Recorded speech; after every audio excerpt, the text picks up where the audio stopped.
નમસ્કાર મિત્રો, સ્વાગત છે આપ સૌની YouTube channel study with Cook પર। મિત્રો, આજના આ વિડીયોની અંદર આપણે મોક ટેસ્ટ 11ની અંદર પૂછાયેલા ગણિત અને રિઝનિંગના કુલ 60 પ્રશ્નોનું વિડીયો સોલ્યુશન જોવાના છે।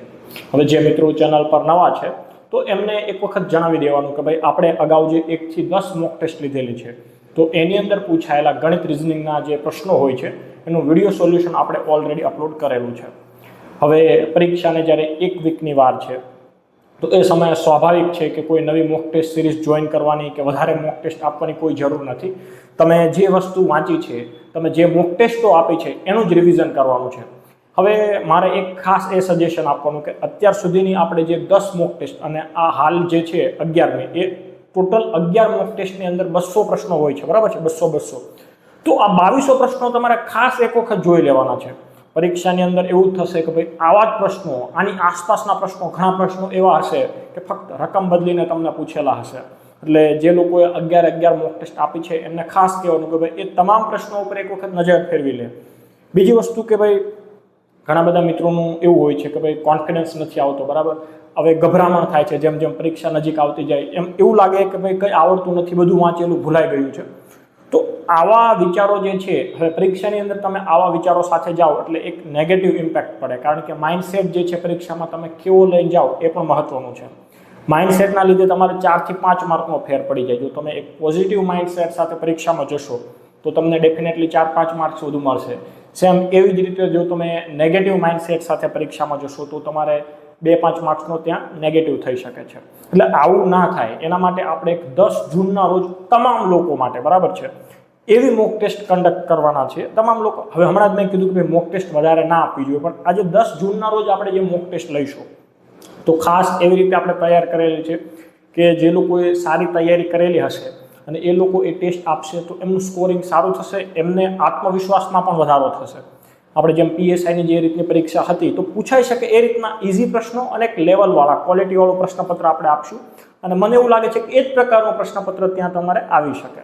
એટલે તમે જો એવું લાગતું હોય કે ભાઈ કોન્ફિડન્સ નથી આવતું, એવું લાગે છે કે ભાઈ વાંચેલું છે એ ભૂલાઈ ગયું છે, બરાબર, હવે મેં વાંચ્યું કંઈ ખબર નથી પડતી કે શું કરું, તો તમે 10 જૂનના રોજ આપણી મોક ટેસ્ટ છે ટેલિગ્રામ ચેનલ પર પણ મૂકીશું અને આપણે જે મોબાઈલ એપ્લિકેશન પર છે ત્યાં પણ મૂકીશું। તો તમે એ મોક ટેસ્ટ ખાસ આપજો, તમને એક પોઝિટિવિટી આવશે, તમારામાં કોન્ફિડન્સ બિલ્ડ થશે, બરાબર। તો એના માટે તમે આપણી ટેલિગ્રામ ચેનલમાં જોડાઈ શકો છો અને 10 જૂનના રોજ આ ટેસ્ટ આપી શકો છો। ટેલિગ્રામ ચેનલની લિંક તમને આ વિડીયોના ડિસ્ક્રિપ્શનમાંથી પણ મળી જશે। હવે આપણે વધારે વાત નહીં કરીએ અને મોક ટેસ્ટ 11નું જે છે એ સોલ્યુશન શરૂ કરીશું। તો હવે પેલો જ એક આપણે જે ખબર છે કે ભાઈ આવા પ્રશ્ન પીએસઆઈની પરીક્ષામાં 2 હતા અને કોન્સ્ટેબલમાં પણ એક કોષ્ટક આધારિત હશે જેવું લાગે છે। તો એવું છે કે ભાઈ ગુજરાતના વિવિધ તાલીમ કેન્દ્રો પર વર્ષ 2021 થી 2024 દરમિયાન તાલીમ લીધેલ પોલીસ કર્મચારીની વિગતો આપવામાં આવી છે। આ સાચી વિગત નથી, બરાબર, પ્રશ્ન જ છે। હવે કોષ્ટકમાં આપવામાં આવેલી વિગતોનો ધ્યાનપૂર્વક અભ્યાસ કરી અને પછી સવાલોના જવાબ આપો। આ જે આપણને જે રકમ હોય એ છે। તાલીમ કેન્દ્રો આપણને કેટલા છે? ભાઈ 5 તાલીમ કેન્દ્રો છે અને 4 વર્ષ છે। ગુજરાત પોલીસ એકેડમી કરાઈ, પોલીસ તાલીમ મહાવિદ્યાલય જુનાગઢ, પોલીસ તાલીમ શાળા વડોદરા, સૌરાષ્ટ્ર ચોકી જુનાગઢ અને કમાન્ડો ટ્રેનિંગ સેન્ટર ખલાલ, એના આપણને આંકડાઓ આપેલા છે। હવે આપણે આ વસ્તુ જોઈ લીધી, હવે એના ઉપરથી કેવા પ્રશ્નો છે એ જોઈએ। તો કે ભાઈ પહેલો જ પ્રશ્ન એવો છે કે ભાઈ વડોદરા શહેર ખાતે તાલીમ પામેલ પોલીસ કર્મચારીઓની સરેરાશ કેટલી થશે? હવે ભાગ્યે જ કોઈ એવા વ્યક્તિ હશે કે એને સરેરાશ કાઢતા નહીં આવડતી હોય, પણ પરીક્ષામાં કેવું થશે કે ભાઈ ઉતાવળની અંદર તમે જ્યારે સરવાળો કરવા જશો ત્યારે સરવાળામાં કંઈક ભૂલ પડશે, બરાબર છે, અને જો પેપર લેન્ધી હશે તો તમને બીજી વખત સરવાળો કરવાનું પણ મન નહીં થાય અથવા તો એટલો સમય પણ નહીં મળે કે તમે સરવાળો કરી શકો। એટલે આમાં મેં તમને કીધું હતું કોઈ પણ પ્રકારની શરમ સંકોચ નથી રાખવાનો। જો તમને કોઈ તમારી એક ટ્રીક છે જેનાથી તમે ઇઝીલી સરવાળો કરી શકો છો તો એ રીતે સરવાળો કરો। બાકી જેમ ટ્રેડિશનલ આપણે જેમ બધા અંકો મૂકીને જેમ વધી મૂકીને સરવાળો કરીએ છીએ એ રીતે સરવાળો કરો। પણ આવા જે પ્રશ્નો છે એની અંદર આપણે માર્ક્સ નથી કપાવવા દેવાનો, બરાબર। મેં અગાઉ પણ કીધું હતું કે ભાઈ ઉતાવળના લીધે આપણે માર્ક્સ કપાવવા દેવાના નથી થતા। હવે તમે અહીં આંકડા જુઓ બધા, તો બધા 0-0માં છે કે તમે સરવાળો કોઈ પણ રીતથી કરી શકો છો। તો હું આમાં તમને એવું સજેસ્ટ કરીશ, જેમ કે આપણે અહીં એવું છે કે ભાઈ વડોદરા શહેર ખાતે તાલીમ લીધેલા, તો આપણે તો પહેલાં જોયું તો ભાઈ આ જે છે 3જા નંબરે પોલીસ તાલીમ મહાવિદ્યાલય, બરાબર, પોલીસ તાલીમ શાળા, સોરી, તો એની અંદર આપણે જે આ અંકો આપેલા છે એનો આપણે સરવાળો કરીશું અને ભાગ્યા 4 કરીશું। હવે હું એવું કહીશ કે પહેલાં જે પૂર્ણ 850, 630, 670 અને 690 આ અંકો આપેલા છે. તો હું એવું કહીશ કે પહેલાં જે 100 છે એનો સરવાળો કરો. 850માંથી 800 વત્તા 600 તો 800 અને 600 1400, પછી 600 એટલે 2000 અને પછી 600 એટલે ટોટલ કેટલા થયા 2600. બરાબર છે. હવે જે બાકી વધેલા આંકડા હતા તો ભાઈ આમાંથી 50 ને બીજા 30 એટલે 80. હવે 80માં તમે 70 નાખો તો 150 અને 150માં 90 નાખો તો કેટલા થશે 240. તો એ બીજા 240 આપણે એડ કરી દઈએ તો કેટલા થશે તો કે ભાઈ 2840. હવે આ 2840 થયા એના આપણે સિમ્પલી 4 વડે ભાગવાના છે. તો લખી દઈએ કે ભાઈ આ 2840 અને એના છેદમાં 4. તો 7 4 28 અને 4 10 40, 710 થશે. તો ઓપ્શન એ જે છે એ સાચો જવાબ આવશે. હું ફરી એક વખત કહીશ કે ભાઈ તમે કઈ રીતથી સરવાળા બાદબાકી કરો છો, તમે કઈ રીતથી ગુણાકાર ભાગાકાર કરો છો, બસ એ જ વસ્તુ છે. કોષ્ટકવાળા પ્રશ્નોની અંદર એ વસ્તુ તમારે ભૂલ નહીં થાય તો તમને એમાંથી જે પણ 4 5 3 4 5 જેટલા પણ પ્રશ્નો હશે એ ઇઝીલી તમને આવડી જશે. ત્યાર પછીનો પ્રશ્ન છે કે ભાઈ કમાન્ડો ટ્રેનિંગ સેન્ટર ખાતે તાલીમ પામેલ તાલીમાર્થીઓની સંખ્યા સોરઠ ચોકીના તાલીમાર્થીઓની સંખ્યા કરતાં કેટલા ટકા વધારે થશે? તો જો ભાઈ કમાન્ડો ટ્રેનિંગ સેન્ટર ક્યાં છે તો કે ભાઈ આવડો જે 5મા નંબર છે એ કમાન્ડો ટ્રેનિંગ સેન્ટર છે. કોની સરખામણીમાં કીધું છે તો કે ભાઈ સોરઠ ચોકીના જે તાલીમાર્થીઓ છે એની સરખામણીમાં. તો એની જ ઉપર જે 4થા નંબરે એ સોરઠ ચોકીના તાલીમાર્થીઓ છે. તો આમાં શું કરવાનું છે તો કે ભાઈ પહેલાં આ ઉપરના જે છે સોરઠ ચોકી એનો કુલ અહીંયા આપણે ટોટલ કરવાનો. બરાબર છે. પછી નીચે આપણે જે ખલાલવાળો જે છે એનો આપણે ટોટલ કરવાનો છે અને પછી જોવાનું છે કે ભાઈ કેટલા ટકા વધારે છે. આપણે એમ કહીએ ને કે ભાઈ નફાખોટમાં પણ આ જ પ્રકારનું આપણે કરતા હોઈએ છીએ, ટકાવારીમાં પણ આ જ પ્રકારનું કરતા હોઈએ છીએ. તો તમે જુઓ ઘણા પ્રશ્નો એવા હશે કે એમાં તમારી પાસે એને સરવાળો કરાવડાવો જ નહીં હોય. બરાબર. અમુક પ્રશ્નો તમે સરવાળો કરીને જ લાવશો, પણ અમુક પ્રશ્નો એવા હશે કે તમે ક્યાંક ઓપ્શન પરથી તમને આઈડિયા આવી જશે. અમુક પ્રશ્નો એવા હશે કે ઉપરના તમે 2-3 પ્રશ્નોના જવાબ આપ્યા હશે તો પછી તમને ત્રીજો ચોથો પ્રશ્નમાં એકાદો પ્રશ્ન એવો હશે કે ઉપરના પ્રશ્નો પરથી તમને ખ્યાલ આવી જશે. બરાબર. તો અમુક વખતે આપણે કયો માઇન્ડસેટ હા આમાં તમે સરવાળો કરીને જવાબ લાવશો તો ચોક્કસ આવી જશે, પણ તમે જોશો તો તમને ખ્યાલ આવશે કે જો અહીં 440 છે. બરાબર. અહીં કેટલા છે તો કે ભાઈ 880 છે, ડબલ છે. અહીં કેટલા છે તો કે ભાઈ 380 છે. તો અહીં 760 છે તો ડબલ છે. અહીં જે છે એ 390 છે તો અહીં કેટલા છે તો કે 780 ડબલ છે. અહીં 430 અને અહીં 860. તો દરેક જે સરવાળા છે એ ડબલ જ છે. એટલે અહીં જે પણ સરવાળો આવશે ચોરઠ ચોકીમાં જે પણ સરવાળો આવશે એ એના કરતાં ડબલ જ હશે એ કમાન્ડોમાં આવવાનો છે. હવે માની લો કે ઉપર જે છે અહીં 100 આવ્યો હોય તો નીચે કેટલો આવવાનો છે તો કે ભાઈ 200 આવવાનો છે. તો સ્વાભાવિક રીતે આપણને ખબર પડે કે ડબલ હોય એટલે કેટલા ટકાનો વધારો થતો હોય 100%. બાકી તમે આમાં સરવાળો કરીને ટ્રાય કરવું હોય તો પણ કરી જોજો. આ પ્રશ્ન ઇન્ટેન્શનલી આવી રીતે મૂકવામાં આવ્યો હતો કે ભાઈ તમે કયા પ્રકારનો માઇન્ડસેટ રાખો છો. બરાબર. પરીક્ષા સમયે જો આવો તમને દેખાઈ જાય છે તો એ ખૂબ સારું કહેવાય, તમારી ખૂબ સારી તૈયારી કહેવાય. બરાબર. કયા વર્ષમાં સૌથી વધુ તાલીમાર્થીઓને તાલીમ આપવામાં આવી? બરાબર છે. હવે સીધો પ્રશ્ન એવો છે કે ભાઈ કયા વર્ષે સૌથી વધુ તાલીમાર્થીઓ? તો વર્ષ આપણને અહીં આપેલા છે.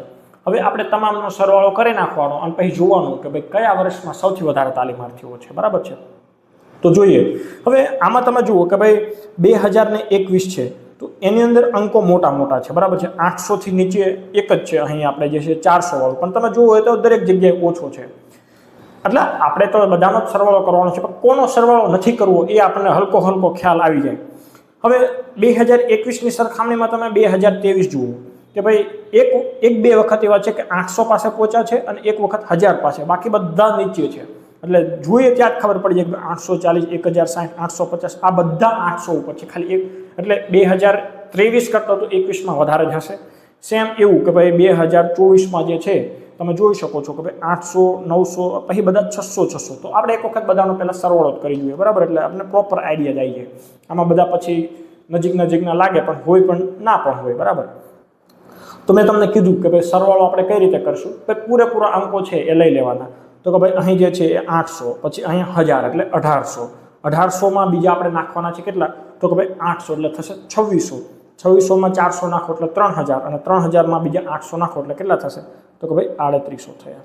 હવે જે ઉપરના વધારાના અંકો હતા એનો સરવાળો કરી દઈએ તો કે ભાઈ 40 અને 60 100, પછી 50 એટલે 150, પછી 40 તો 190 અને પછી 80 તો થશે કેટલા 270. તો આનો સરવાળો શું થયો તો કે ભાઈ 0 7 0 અને અહીં 4 એટલે 40 70 બરાબર છે.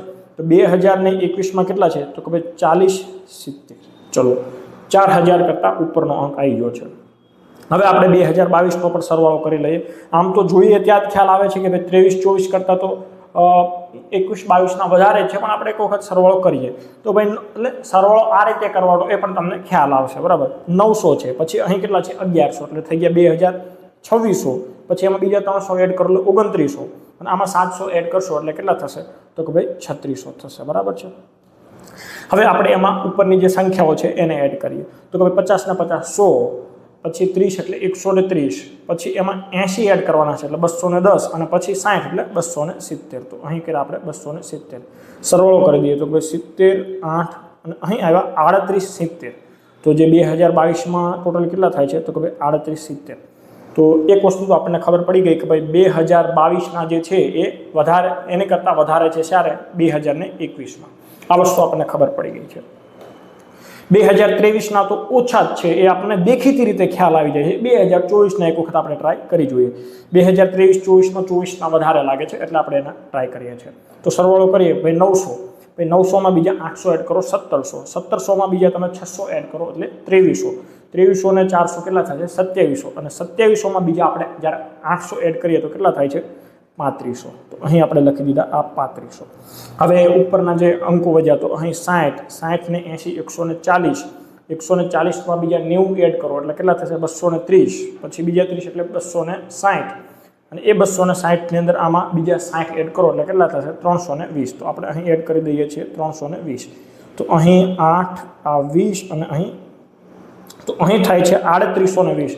જો એકદમ નાનો એવો ડિફરન્સ છે એટલે આપણને અંદાજે આપણે એમ કહેતા હતા કે 22ના વધારે, જો કે 22ના વધારે જ છે પણ છતાંય એક વખત આપણે કરી લીધું. અને 23ના તો સૌથી ઓછા જ હશે. કેટલા હશે આપણે જરૂર પડશે તો શોધશું. તો અહીં આ પ્રશ્નનો જો અહીં મેં આ સરવાળો શું કામ કર્યો કેમ કે આગળ જરૂર પડવાની જ છે. પરીક્ષાની અંદર જેટલું પૂછવું હોય એટલું જ તે ત્યાં આપણે પહેલાં પ્રશ્નો જોઈ લેવાના અને પછી સરવાળો કરવાનો બરાબર છે. તો અહીં આપણો પ્રશ્ન એવો છે કે ભાઈ કયા વર્ષમાં સૌથી વધુ તાલીમાર્થીઓને તાલીમ આપવામાં આવી? તો સ્વાભાવિક રીતે 2021માં સૌથી વધારે તાલીમાર્થીઓને તાલીમ આપવામાં આવી બરાબર.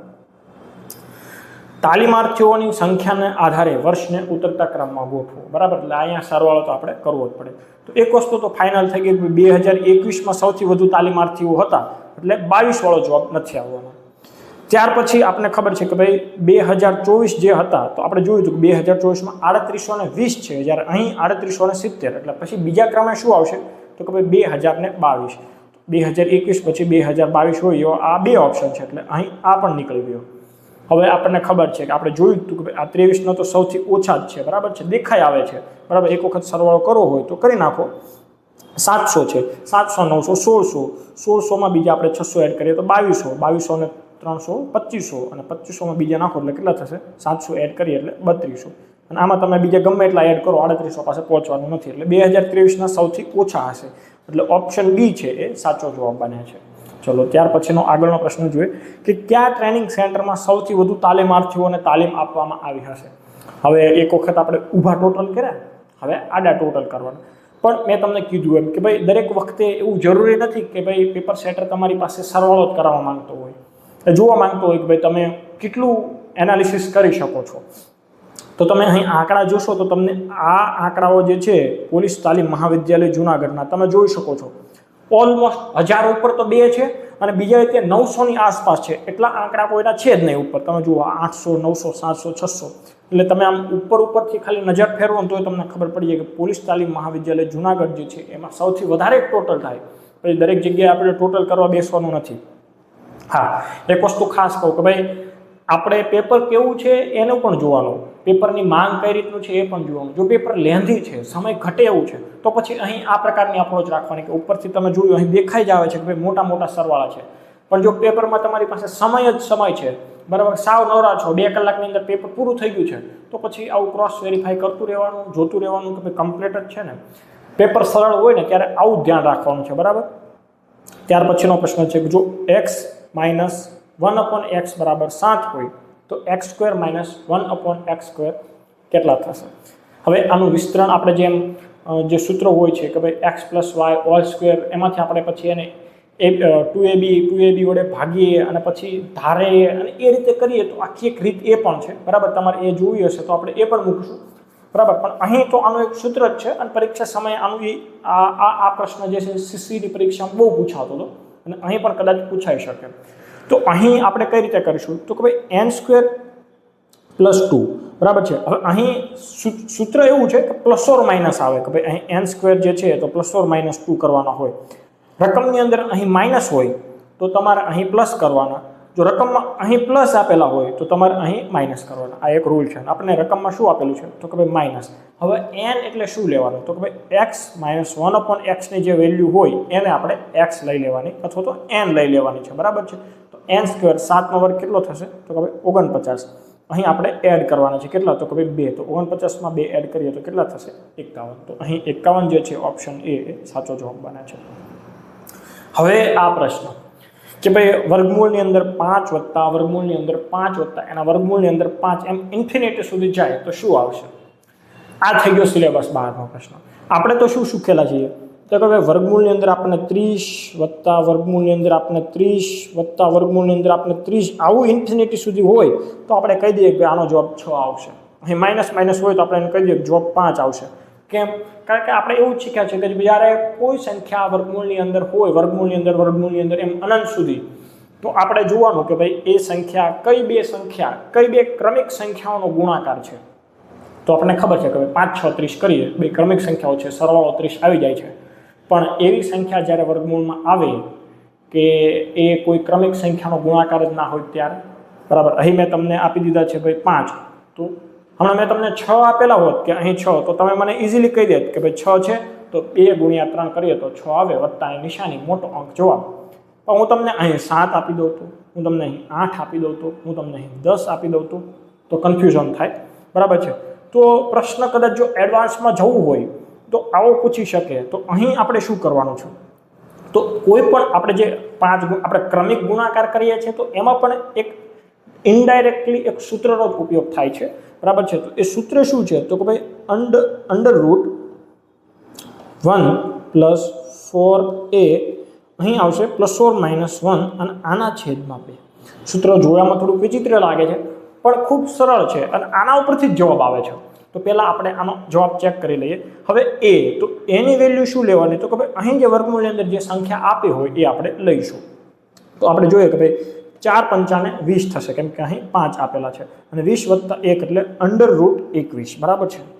હવે અહીં નિશાની વત્તાની હોય તો અહીં લેવાના વત્તા અને નિશાની માઇનસની હોય તો ત્યાં લેવાના માઇનસ. તો અહીં આવશે +1 અને એના છેદમાં 2. તો √21 + 1 એના છેદમાં 2. તો એવું ક્યાં છે તો કે ભાઈ √21 + 1 એના છેદમાં 2 ઓપ્શન સી છે. હવે એક વખત આપણે એવું ચેક કરીએ કે ભાઈ આ જે સૂત્ર આપણે લખ્યું હતું બરાબર છે તો આ સૂત્રની મદદથી આપણે જ્યારે બીજો કોઈ જવાબ લાવીએ જેમ કે આપણે એવું આપેલું હોય કે ભાઈ 30 + 30 આવી રીતે જ્યારે ઇન્ફિનિટી સુધી હોય તો આપણને ખબર છે કે ભાઈ 6 × 5 કરીએ તો 30 આવે છે અને વત્તાની નિશાની છે એટલે મોટો જવાબ 6 છે એટલે 6 જવાબ આવે. તો આપણે એક વખત ચેક કરીએ કે શું આ સૂત્ર અહીં એકદમ જવાબ લાવી શકે છે તો હા લાવી જ શકે બરાબર છે. તો આપણે જોઈએ કે ભાઈ 30 છે તો 30 આપણે a તરીકે લઈશું તો 3 × 4 = 12 એટલે 120 થયા અને 120 + 1 એટલે √ કેટલા થશે 121 વત્તા. હવે જુઓ અહીં વત્તાની નિશાની છે એટલે આપણે અહીં વત્તા લીધું છે. વત્તા આપણે કરીશું 1 અને એના છેદમાં 2. વર્ગમૂળમાં 121 હોય એટલે આપણને ખબર છે કેટલા આવશે તો 11 + 1 અને એના છેદમાં 2 એટલે જવાબ આવશે 12/2 = 6 બરાબર છે. સેમ જો અહીં માઇનસ હોત તો આપણે 30 માઇનસ હોત તો શું કરે કે 5 × 36 કરે તો નાનો અંક એટલે કે 5 જવાબ આવે. તો સેમ અહીં આપણે માઇનસ કરી દઈએ બરાબર છે. તો અહીં 11 - 1 થઈ જાય એટલે 11 - 1 થાત તો 10/2 થાત ને જવાબ શું આવે 5. એટલે આ પ્રશ્ન જે છે એ ક્યારેક પૂછાઈ શકે એવું છે અને પરીક્ષામાં જો આવી જાય તો આપણે શીખેલા હોય તો આપણને તકલીફ પડે નહીં બરાબર છે. એક કોન્સેપ્ટ સમજાવવા માટે આ એક દાખલો મૂકેલો હતો. ત્યાર પછીનો જે પ્રશ્ન છે હવે આમાં કોઈ ગણતરી નથી, આમાં તમારી જે સમજ કઈ રીતની છે, તમે કઈ રીતે વિચારો છો, તમારી અપ્રોચ કેવી છે એના ઉપરથી તમારો જવાબ આવશે. કે ભાઈ એક ઘંટડી 6 વખત વગાડવામાં આવે છે તો 30 સેકન્ડનો સમય લાગે છે બરાબર છે. તો 10 વખત વગાડવી હોય તો કેટલો સમય લાગશે? હવે તમે એવી રાશિ મૂકો કે ભાઈ 6 × 30 છ વખત વગાડવા માટે 30 સેકન્ડ તો 10 કેટલા બરાબર છે. તો તમે કરો કે 300/6 અને 6 પંચાને 30 જવાબ આવે 50. તો 50 ઓપ્શનમાં જ નથી અથવા ઓપ્શનમાં છે તો તમે 50 ટીક કરી દો તો તમારો જવાબ પડે ખોટો. આવી અપ્રોચ આમાં આવે નહીં. તો આમાં શું કરી શકાય? તો કે ભાઈ રકમમાં એવું કીધું છે કે ભાઈ એક ઘંટડી 6 વખત વગાડતા 30 સેકન્ડનો સમય લાગે છે. હવે 1 2 3 4 5 6. હવે જ્યારે તમે પહેલી વખત વગાડો છો ત્યારે તો કોઈ સમય લાગવાનો નથી, ડાયરેક્ટ ટર્ન દઈને વાગી ગઈ. હવે પછી તો કે ભાઈ 30 સેકન્ડ લાગે છે તો એના માટે કેટલા ગેપ આવે છે? તો કે ભાઈ એક ગેપ, બીજો ગેપ, ત્રીજો ગેપ, ચોથો ગેપ અને પાંચમો ગેપ. એટલે 5 અંતરાલ આવશે. કેમ કે પહેલો તો ઘંટ વાગી ગયો છે ડાયરેક્ટ, તમે ત્યાં કોઈ ટંગ પછી ટંગ, તો વચ્ચે એક ગેપ, પછી એવો બીજો ગેપ, તો એવા કેટલા ગેપ આવે છે? તો કે 5 ગેપ આવે છે બરાબર છે. 5 ગેપ પછી તમારો છઠ્ઠો બેલ છે એ વાગી જશે અને એના માટેનો સમય કેટલો છે? તો કે ભાઈ 30 સેકન્ડનો સમય છે. તો એક ગેપ જે છે, એક ગેપ હોય એ કેટલી સેકન્ડનો હોય આપણને ખબર પડી જવી જોઈએ કે ભાઈ 30/5 આપણે 5 કરી દઈએ તો એક ગેપ જે છે ને એ 6 સેકન્ડનો આવશે. આ વસ્તુ આપણને ખબર પડી ગઈ. હવે જ્યારે આપણે 10 વખત બેલ વગાડીશું તો શું થશે કે ભાઈ પહેલો બેલ તો વાગી ગયો છે, પછી તો કે બીજો, પછી ત્રીજો, તો એમ તમે એકથી જ્યારે 10 વખત બેલ વગાડવા જશો ત્યારે વચ્ચે કેટલા? તો કે ભાઈ 9 ગેપ આવશે. કેટલા? તો 9 ગેપ આવે છે અને એક ગેપની વેલ્યુ આપણને ખબર છે 6 સેકન્ડ છે. તો 6 9 કેટલા થશે? તો કે ભાઈ 54 સેકન્ડ છે એ જવાબ આવશે.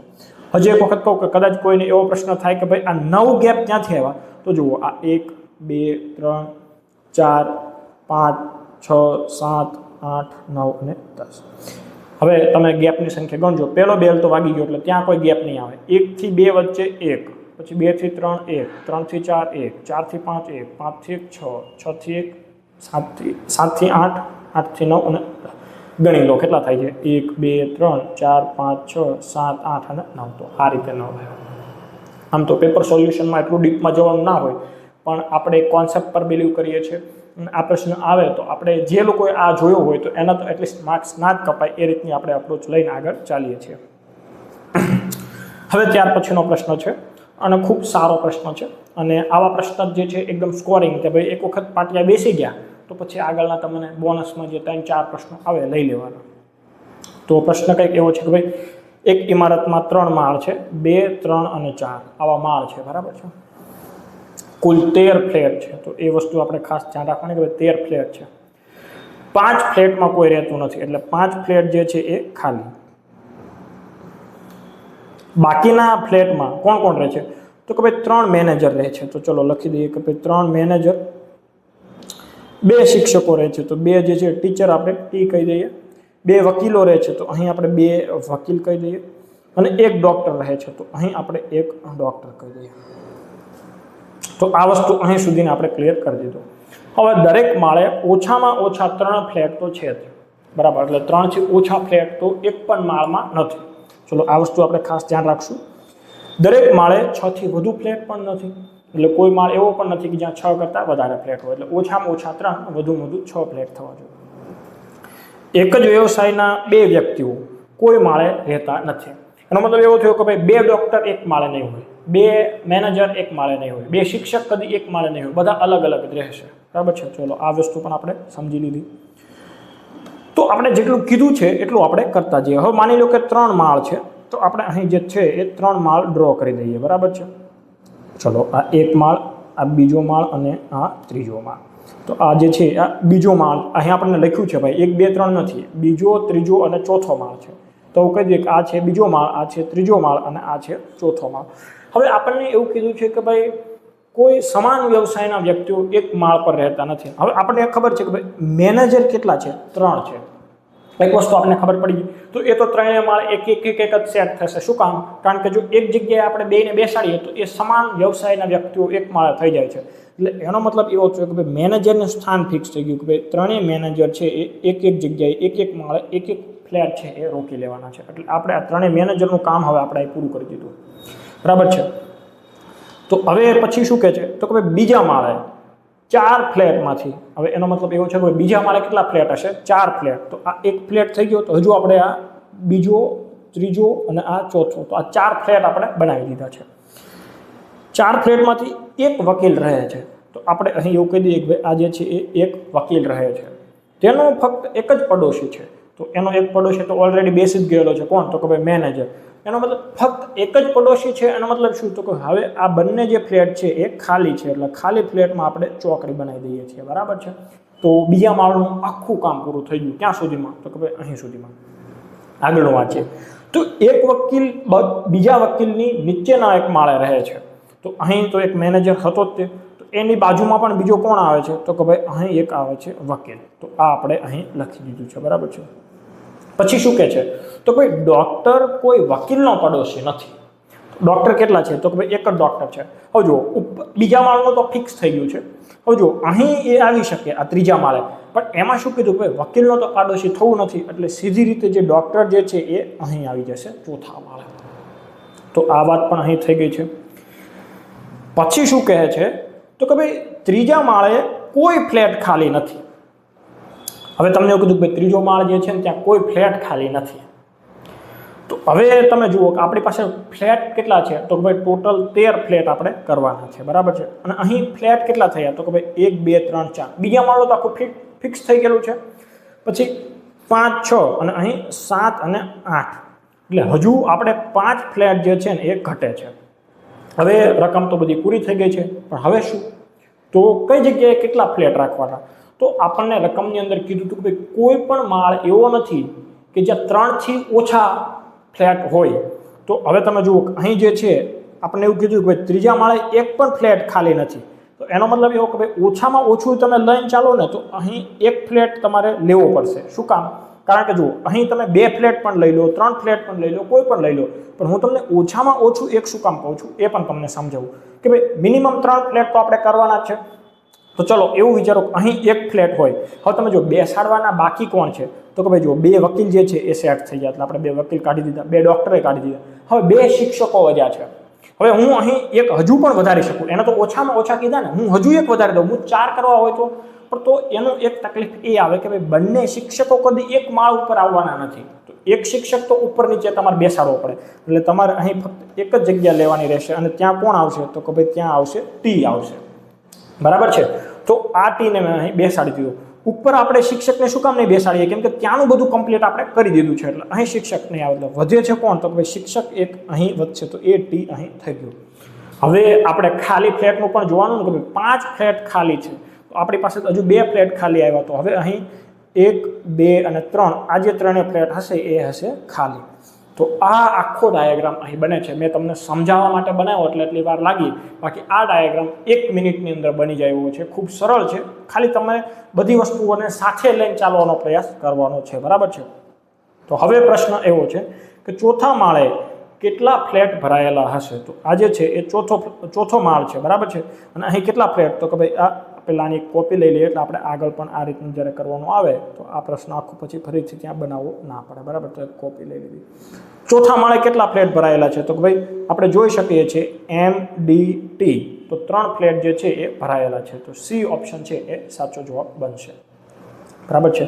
હવે તો આપણે મેં તમને કીધું એમ કે એક વખત તમે વ્યવસ્થિત બનાવી લેશો પછી કોઈ તકલીફ આવશે નહીં. ત્રીજા માળે કેટલા વ્યક્તિઓ રહે છે? તો આ રહ્યો ત્રીજો માળ, અને ત્યાં કેટલા વ્યક્તિઓ રહે છે? તો કે ભાઈ 3 જ વ્યક્તિઓ રહે છે. તો ઓપ્શન એ છે એ સાચો જવાબ બનશે. ત્યાર પછીનો પ્રશ્ન છે કે ભાઈ બીજા માળે કોણ કોણ રહે છે?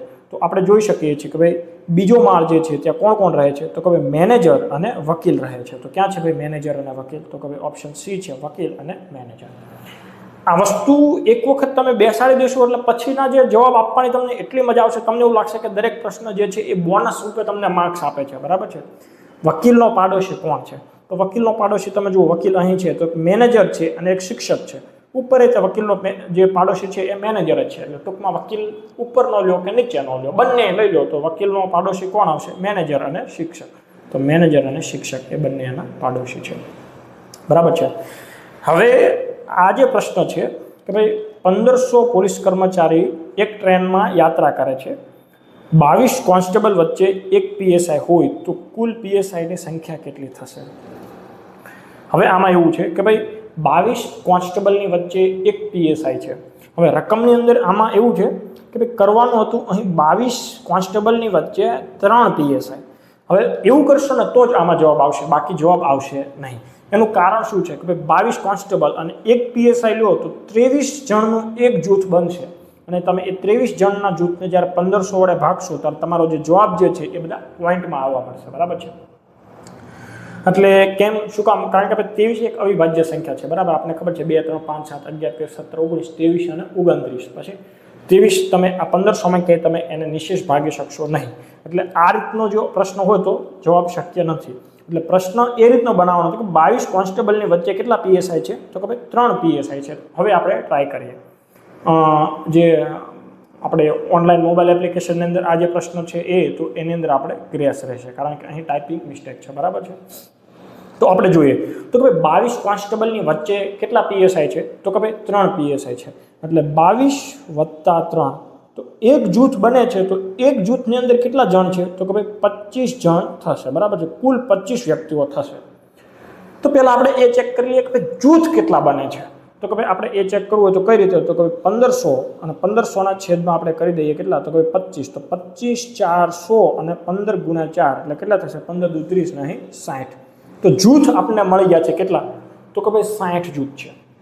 અને એક વસ્તુ આપણને ખબર છે કે ભાઈ જો આવા 25-25ના કેટલા જૂથ બને છે, 60 જૂથ બને છે, અને એક જૂથની અંદર પીએસઆઈ કેટલા હોય છે, તો કે ભાઈ એક જૂથની અંદર તો પીએસઆઈ 3 હોય છે, તો આપણી પાસે એવા 60 જૂથ છે, તો ટોટલ પીએસઆઈ કેટલા હોય એ જૂથની અંદર, તો કે ભાઈ 60 ગુણ્યા 3 કરીએ તો 180 પીએસઆઈ બનશે, બરાબર છે।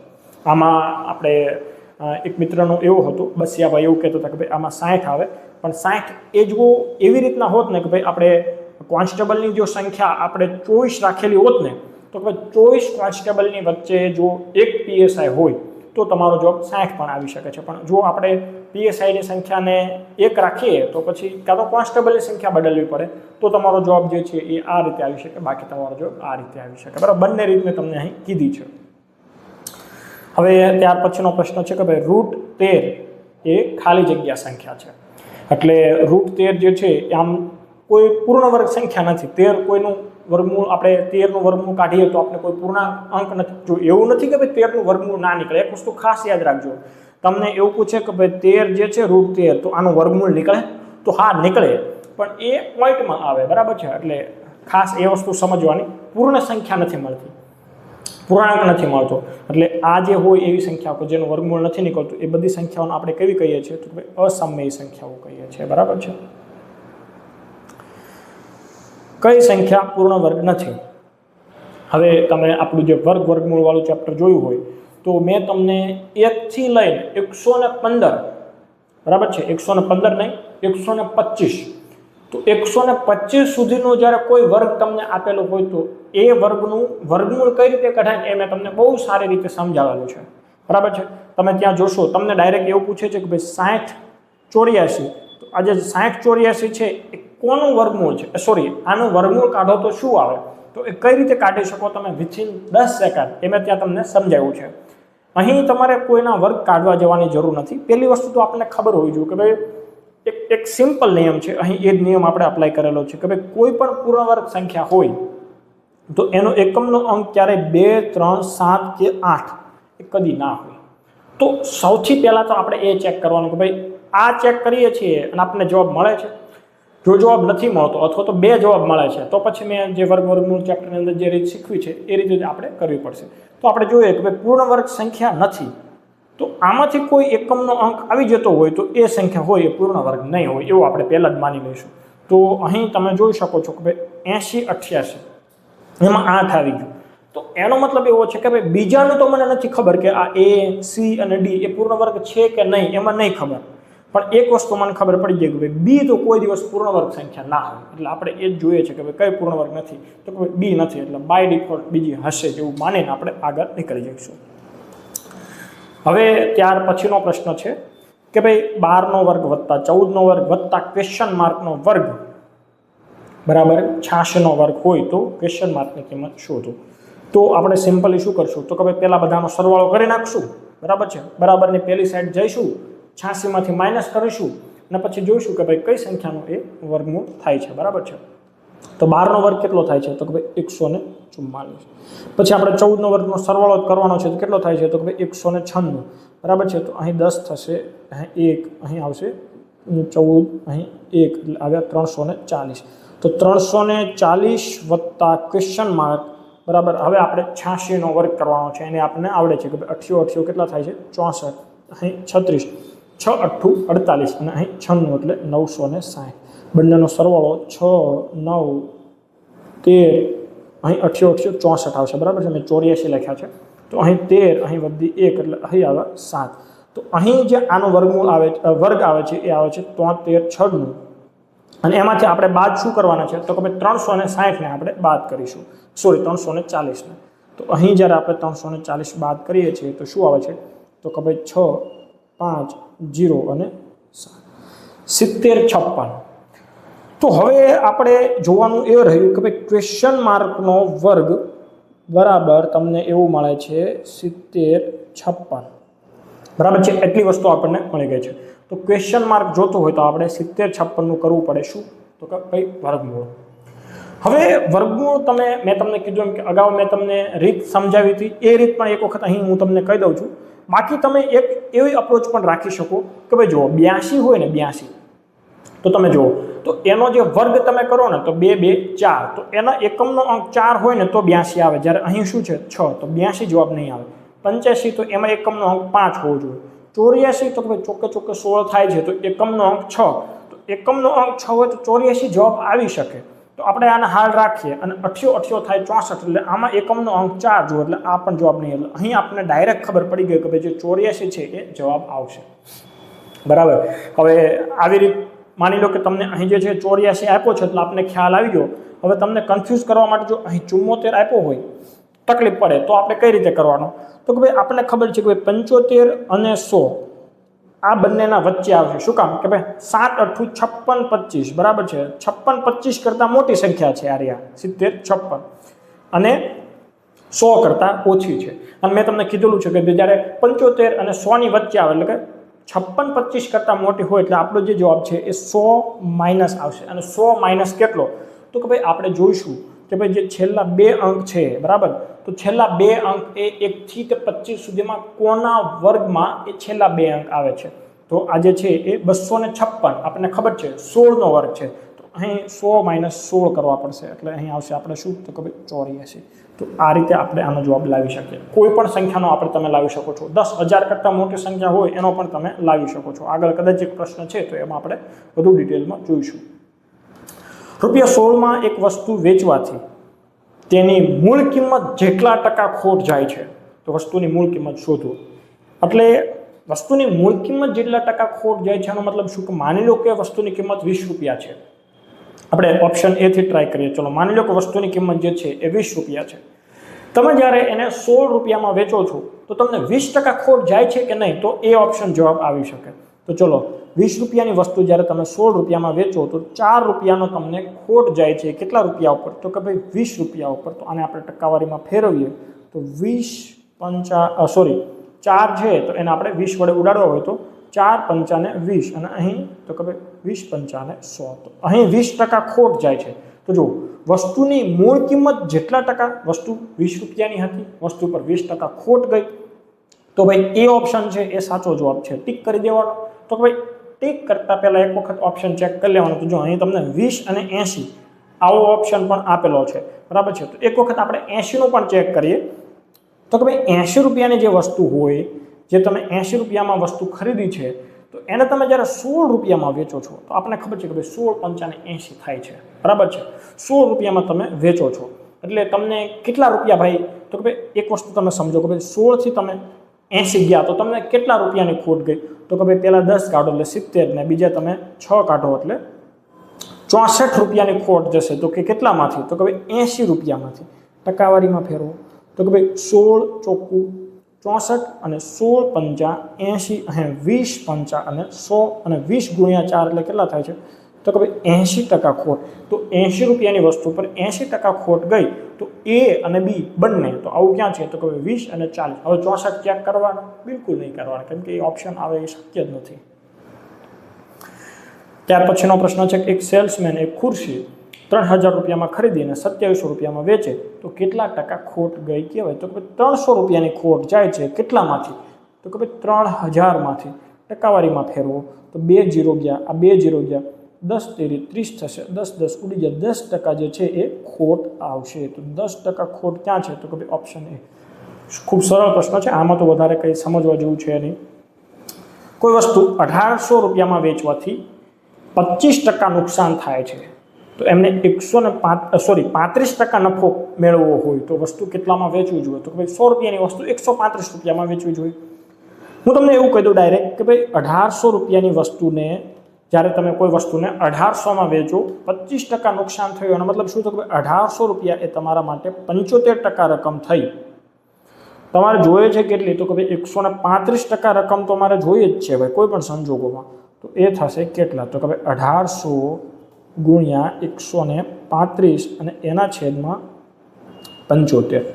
હવે તમે જુઓ 135 એટલે એનો સમ ડિજિટ કરો, ડિજિટનું ટોટલ તો થાય 9, એટલે એ 3 વડે ભાગી શકાય. તો આપણને ખબર છે કે ભાઈ 25 તેરી 75 થાય છે, બરાબર છે. તો આ 25 ગુણ્યા 3 કરીએ અને આને 3 વડે ઉડાડો તો 3 4 12, 1 વધી અને 3 5 15, એટલે અંશમાં આવી ગયા 45. હવે અહીં છેદ કઈ રીતે ઉડશે? તો કે 25 4 100, એટલે અંશમાં શું વધ્યું? તો કે ભાઈ 18 ગુણ્યા 4 ગુણ્યા 45. તો હવે આપણે આનો ગુણાકાર કઈ રીતે કરશું? તો 45 ગુણ્યા 2 90, 90 ગુણ્યા 2 એટલે 180, એટલે આનો જવાબ આવી ગયો 180. અને 180 ગુણ્યા 18, તો અહીં તમે ડાયરેક્ટ જોઈ શકો ને, 18 ગુણ્યા 18, 18નો વર્ગ કરી દો અને પાછળ એક 0 લગાવી દો. તો 18નો વર્ગ શું થાય? 324. તો 324ની પાછળ 0 હોય એવો જવાબ ક્યાં છે? Option B. બરાબર. આવી રીતથી તમે અપ્રોચ રાખો તો ભૂલ પણ નહીં પડે અને ફટાફટ તમારા જવાબ પણ આવી જશે. ખૂબ આઈએમપી દાખલો. જો પેપર વ્યવસ્થિત ક્વોલિટીવાળું કાઢવું હોય તો આ પ્રશ્ન પૂછવો જોઈએ, બરાબર છે. કે ભાઈ એક કંપની તેના વેચાણ કર્મીને રૂપિયા 15,000 સુધીના વેચાણ પર 8% કમિશન ચૂકવે છે અને તેનાથી વધારેના વેચાણ પર વધારાનું 2% બોનસ ચૂકવે છે. જો કર્મચારીને કુલ કમિશન પેટે 4,750 રૂપિયા મળ્યા હોય તો એને કુલ કેટલું વેચાણ કર્યું હશે?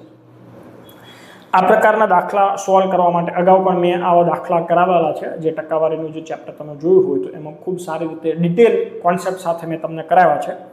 પણ જ્યારે આવા પ્રશ્નો તમારી સામે આવે ત્યારે વેચાણ કર્મચારીને, જે સેલ્સમેન હોય છે, એને જે નુકસાન થાય છે તો એ નુકસાન તરફ તમારે ધ્યાન આપવાનું. હવે તમને એવું થશે કે એને કઈ રીતે નુકસાન થાય છે, તો હું તમને સમજાવું કે અહીં જે છે એ કંપની શું કરે છે? તો કે ભાઈ એને આખા વેચાણના બોનસ જે આપે છે, એનું જે કમિશન આપે છે, 2 ભાગની અંદર વેચે છે. તો કે ભાઈ એક વસ્તુ એ કે ભાઈ તમે 15,000 સુધીનું વેચાણ કરો છો તો તમને અલગ કમિશન, અને તમે 15,000 કરતાં વધારેનું તમે વેચાણ કરો છો તો તમને અલગ કમિશન. હવે હું તમને ખાસ સમજાવું, એ સમજજો કે ભાઈ એને નુકસાન શું કામ થાય છે. કોઈ કર્મચારી જે છે એ 30,000 રૂપિયાનું માની લો કે વેચાણ કરે, કે ભાઈ 10,000 રૂપિયાનું વેચાણ કરે, એને મહેનત તો સરખી જ કરી હશે ને, બરાબર. એ તો જે રીતે મહેનત કરતો હશે એ રીતે જ કરી હશે, એના સેલ વધ્યા એ બરાબર છે, જે રીતથી વધ્યા હોય. તો અહીં જ્યારે 15,000 સુધીના વેચાણ પર એને કેટલા ટકા કમિશન આપે છે? તો ભાઈ 8% જ તમે એને ખાલી કમિશન આપો છો, બરાબર છે. જ્યારે તમે બીજા કેસની અંદર જોવા જશો કે જ્યારે 15,000 કરતાં વધારેનું વેચાણ કરે છે તો તમે એને એડિશનલ 2% બોનસ આપો છો. તો પછી તમે જ્યારે 15,000 કરતાં વધારાનું કરે છે તો તમે અહીં એને એડિશનલ બોનસ આપો છો, એટલે ટોટલ એને 10% કમિશન આપો છો.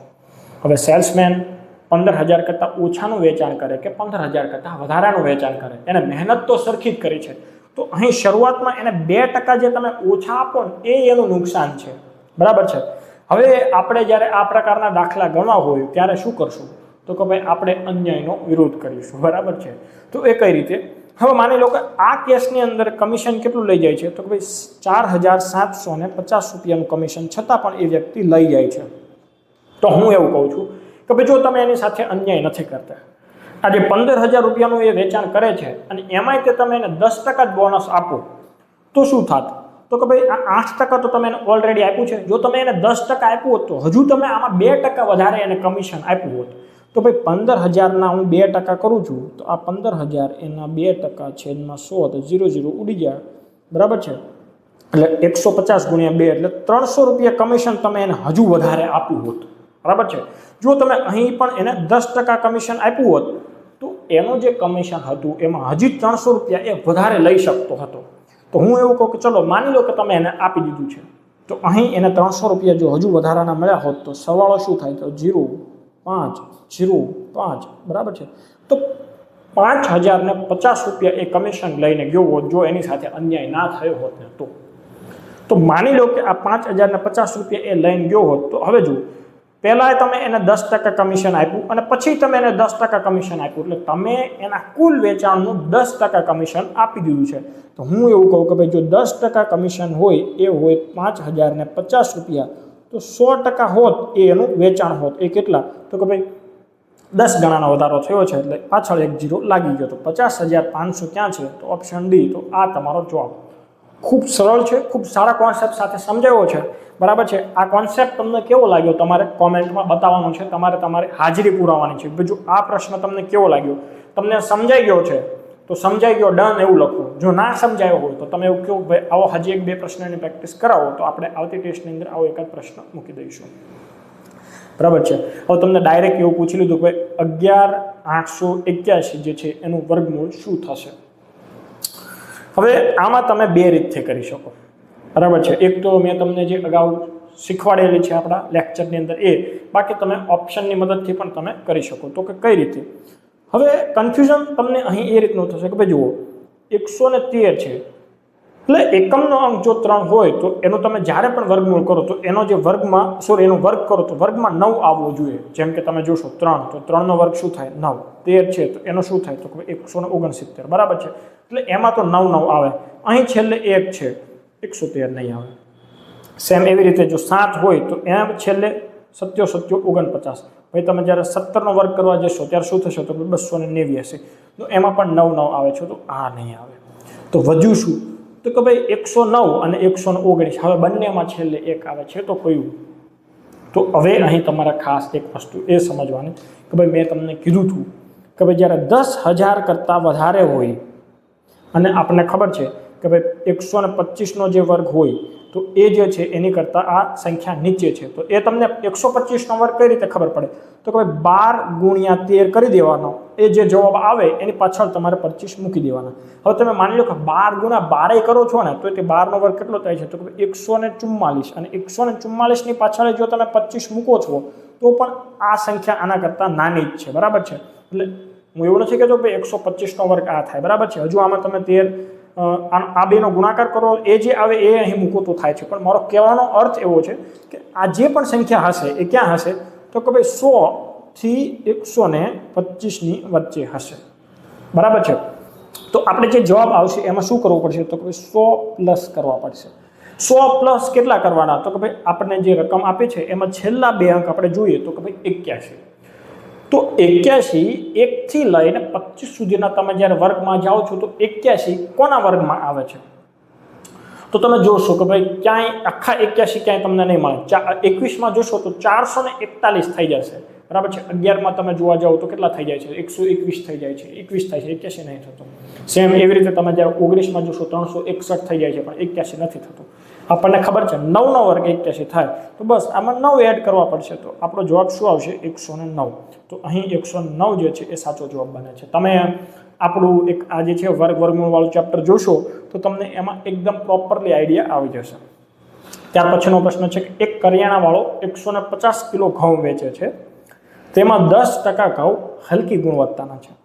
જો હલકી ગુણવત્તાની માત્રા ઓછી કરીને 5% કરવી હોય તો ઘઉંનો કુલ જથ્થો કેટલો જોઈએ? હું તમને એવું કહું કે ભાઈ કુલ ઘઉં જે છે એ 150 kg છે, બરાબર છે. હવે આના 10% ઘઉં એ કેવા છે તો કે ભાઈ હલકી ગુણવત્તાના છે. તો 150 ના 10% એટલે કેટલા થયા તો કે ભાઈ 15 kg ઘઉં જે છે એ હલકી ગુણવત્તાના છે. તો હું અહીં લખી દઉં કે ભાઈ હલકી ગુણવત્તાના જે ઘઉં. હવે મારે શું કરવું છે કે ભાઈ આની માત્રા મારે ઘટાડી દેવી છે. આ જે 10% ઘઉં છે હલકી ગુણવત્તાના, એટલા બધા હલકી ગુણવત્તાના ઘઉં ના ચાલે.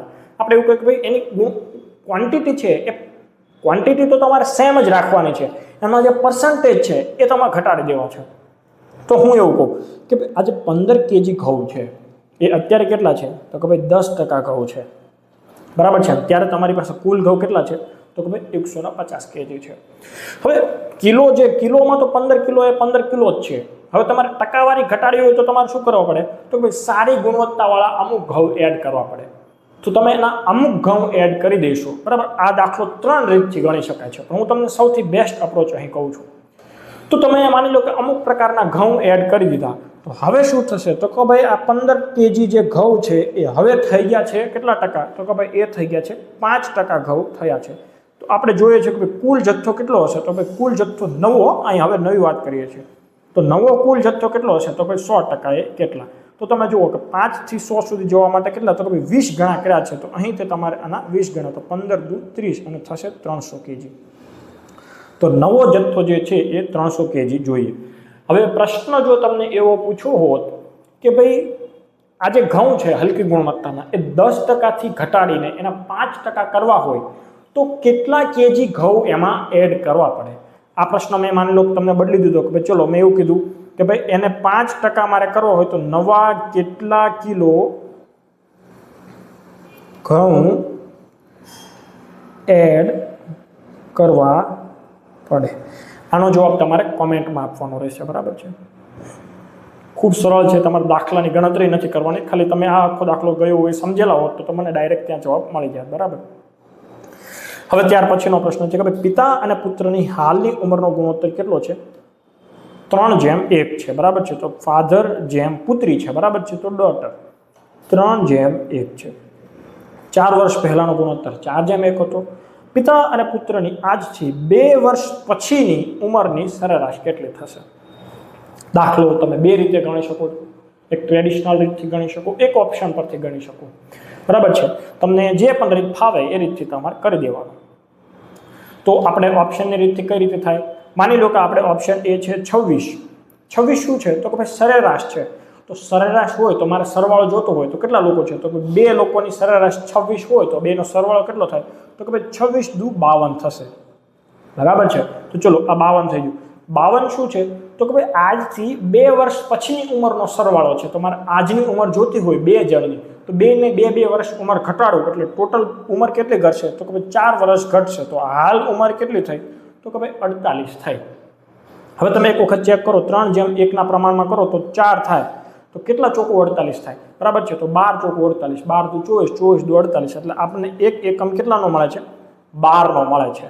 તો હવે એક વખત ચેક કરી જુઓ કે ભાઈ 4 વર્ષ પહેલા તમે જ્યારે જાઓ તો અહીં 4 નો એકમ હોય એટલે પિતાની ઉંમર કેટલી થશે? તો કે 12 × 3 36 વર્ષ, અને જે પુત્રી છે એની કેટલી થશે? તો કે 12 વર્ષ.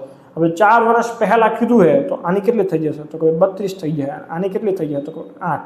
તો 8 4 32, તો આખું શેર થઈ જાય છે. તો અહીં 26 જવાબ આવે. હવે તમે જુઓ કે આ દાખલો ઓપ્શન પરથી કર્યો ને, આ તો નસીબ જોગે એ ઓપ્શન હતો એટલે આપણને ઇઝીલી જવાબ મળ્યો.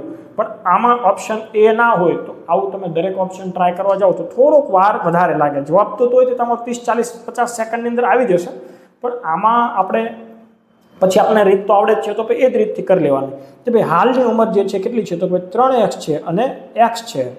હવે 4 વર્ષ પહેલાનો ગુણોત્તર તમને આપેલો છે, તો બંનેમાંથી આપણે 4 માઇનસ કરી દઈએ તો ગુણોત્તર કેટલો મળે છે? 4/1. તો અહીં આવશે 3x - 4 = 4x - 16. આ જે છે 3 બરાબરની પેલી સાઈડ આવશે, 16 બરાબરની પેલી સાઈડ જશે. તો આપણને શું મળશે? તો કે ભાઈ x = 12. તો x ની વેલ્યુ આપણને મળી ગઈ છે 12. તો કે ભાઈ હા. તો હવે આપણને પિતા અને પુત્રી જે છે એની ઉંમર 3:4 ના પ્રમાણમાં હાલમાં છે એ આપણને ખબર છે, રકમમાં જ આપેલું છે અહીં, બરાબર છે? એક એકમની વેલ્યુ આપણી પાસે છે 12. પિતા થશે 36 ના અને પુત્રી થશે કેટલાની? તો કે 12 ની. બંનેનો સરવાળો કેટલો થશે? 48. તમને 2 વર્ષ પછી બંનેની ઉંમરની સરેરાશ પૂછી છે, તો આ જે 36 નો છે 2 વર્ષ પછી કેટલાનો થશે? તો કે ભાઈ 38 નો. આ 2 વર્ષ પછી કેટલાની થશે? તો કે ભાઈ 14 ની. તો કેટલો સરવાળો થાય છે? તો કે ભાઈ 52. સરવાળો 52 થાય છે, તો સરેરાશ કેટલી થશે? 26. સમજાવવા માટે આ સ્ટેપ મૂકું છું, બાકી આ સ્ટેપ આપણે ડાયરેક્ટ કટ જ કરી દેવાના હોય છે, બરાબર છે? આ પ્રશ્ન આપણે જે ટેલિગ્રામ ચેનલ છે એની અંદર ઘણી બધી વખત મિત્રો જે છે એને ક્વેરીમાં મૂકતા હોય છે. આપણે ડાઉટ સોલ્યુશન માટે ઘણા લોકો જે આવા પ્રશ્નો મૂકતા હોય તો એનું સોલ્યુશન આપણે મૂકીએ છીએ. હવે આ પ્રશ્નને અગાઉની ટેસ્ટની અંદર લગભગ 4 થી 5 વખત કરાવેલો છે. આપણે એક જે આખો લેક્ચર લીધેલો છે એમાં પણ કરાવેલો છે. એટલે આ પ્રશ્ન ઘણી વખત કોઈ રિપીટેડલી એમાં મૂકતા હોય તો એનું સોલ્યુશન નથી આપતા, પણ જે લોકોએ હજુ સુધી આ કોન્સેપ્ટ નથી સમજ્યો તો હજુ એક ચાન્સ છે, સમજી લેજો. પ્રશ્ન એવો છે કે જો 6 પુરુષો અથવા 8 સ્ત્રીઓ કોઈ કામ 86 દિવસમાં પૂરું કરે છે, તો 14 પુરુષો અને 10 સ્ત્રીઓ એ જ કામ પૂરું કરવા માટે લાગતો સમય શોધો. હવે આપણને ખબર છે કે ભાઈ ક્ષમતા હોય કોઈ પણ વ્યક્તિની, એનો ગુણાકાર આપણે સમય સાથે કરીએ ને ત્યારે આપણને શું મળે છે? કાર્ય મળે છે.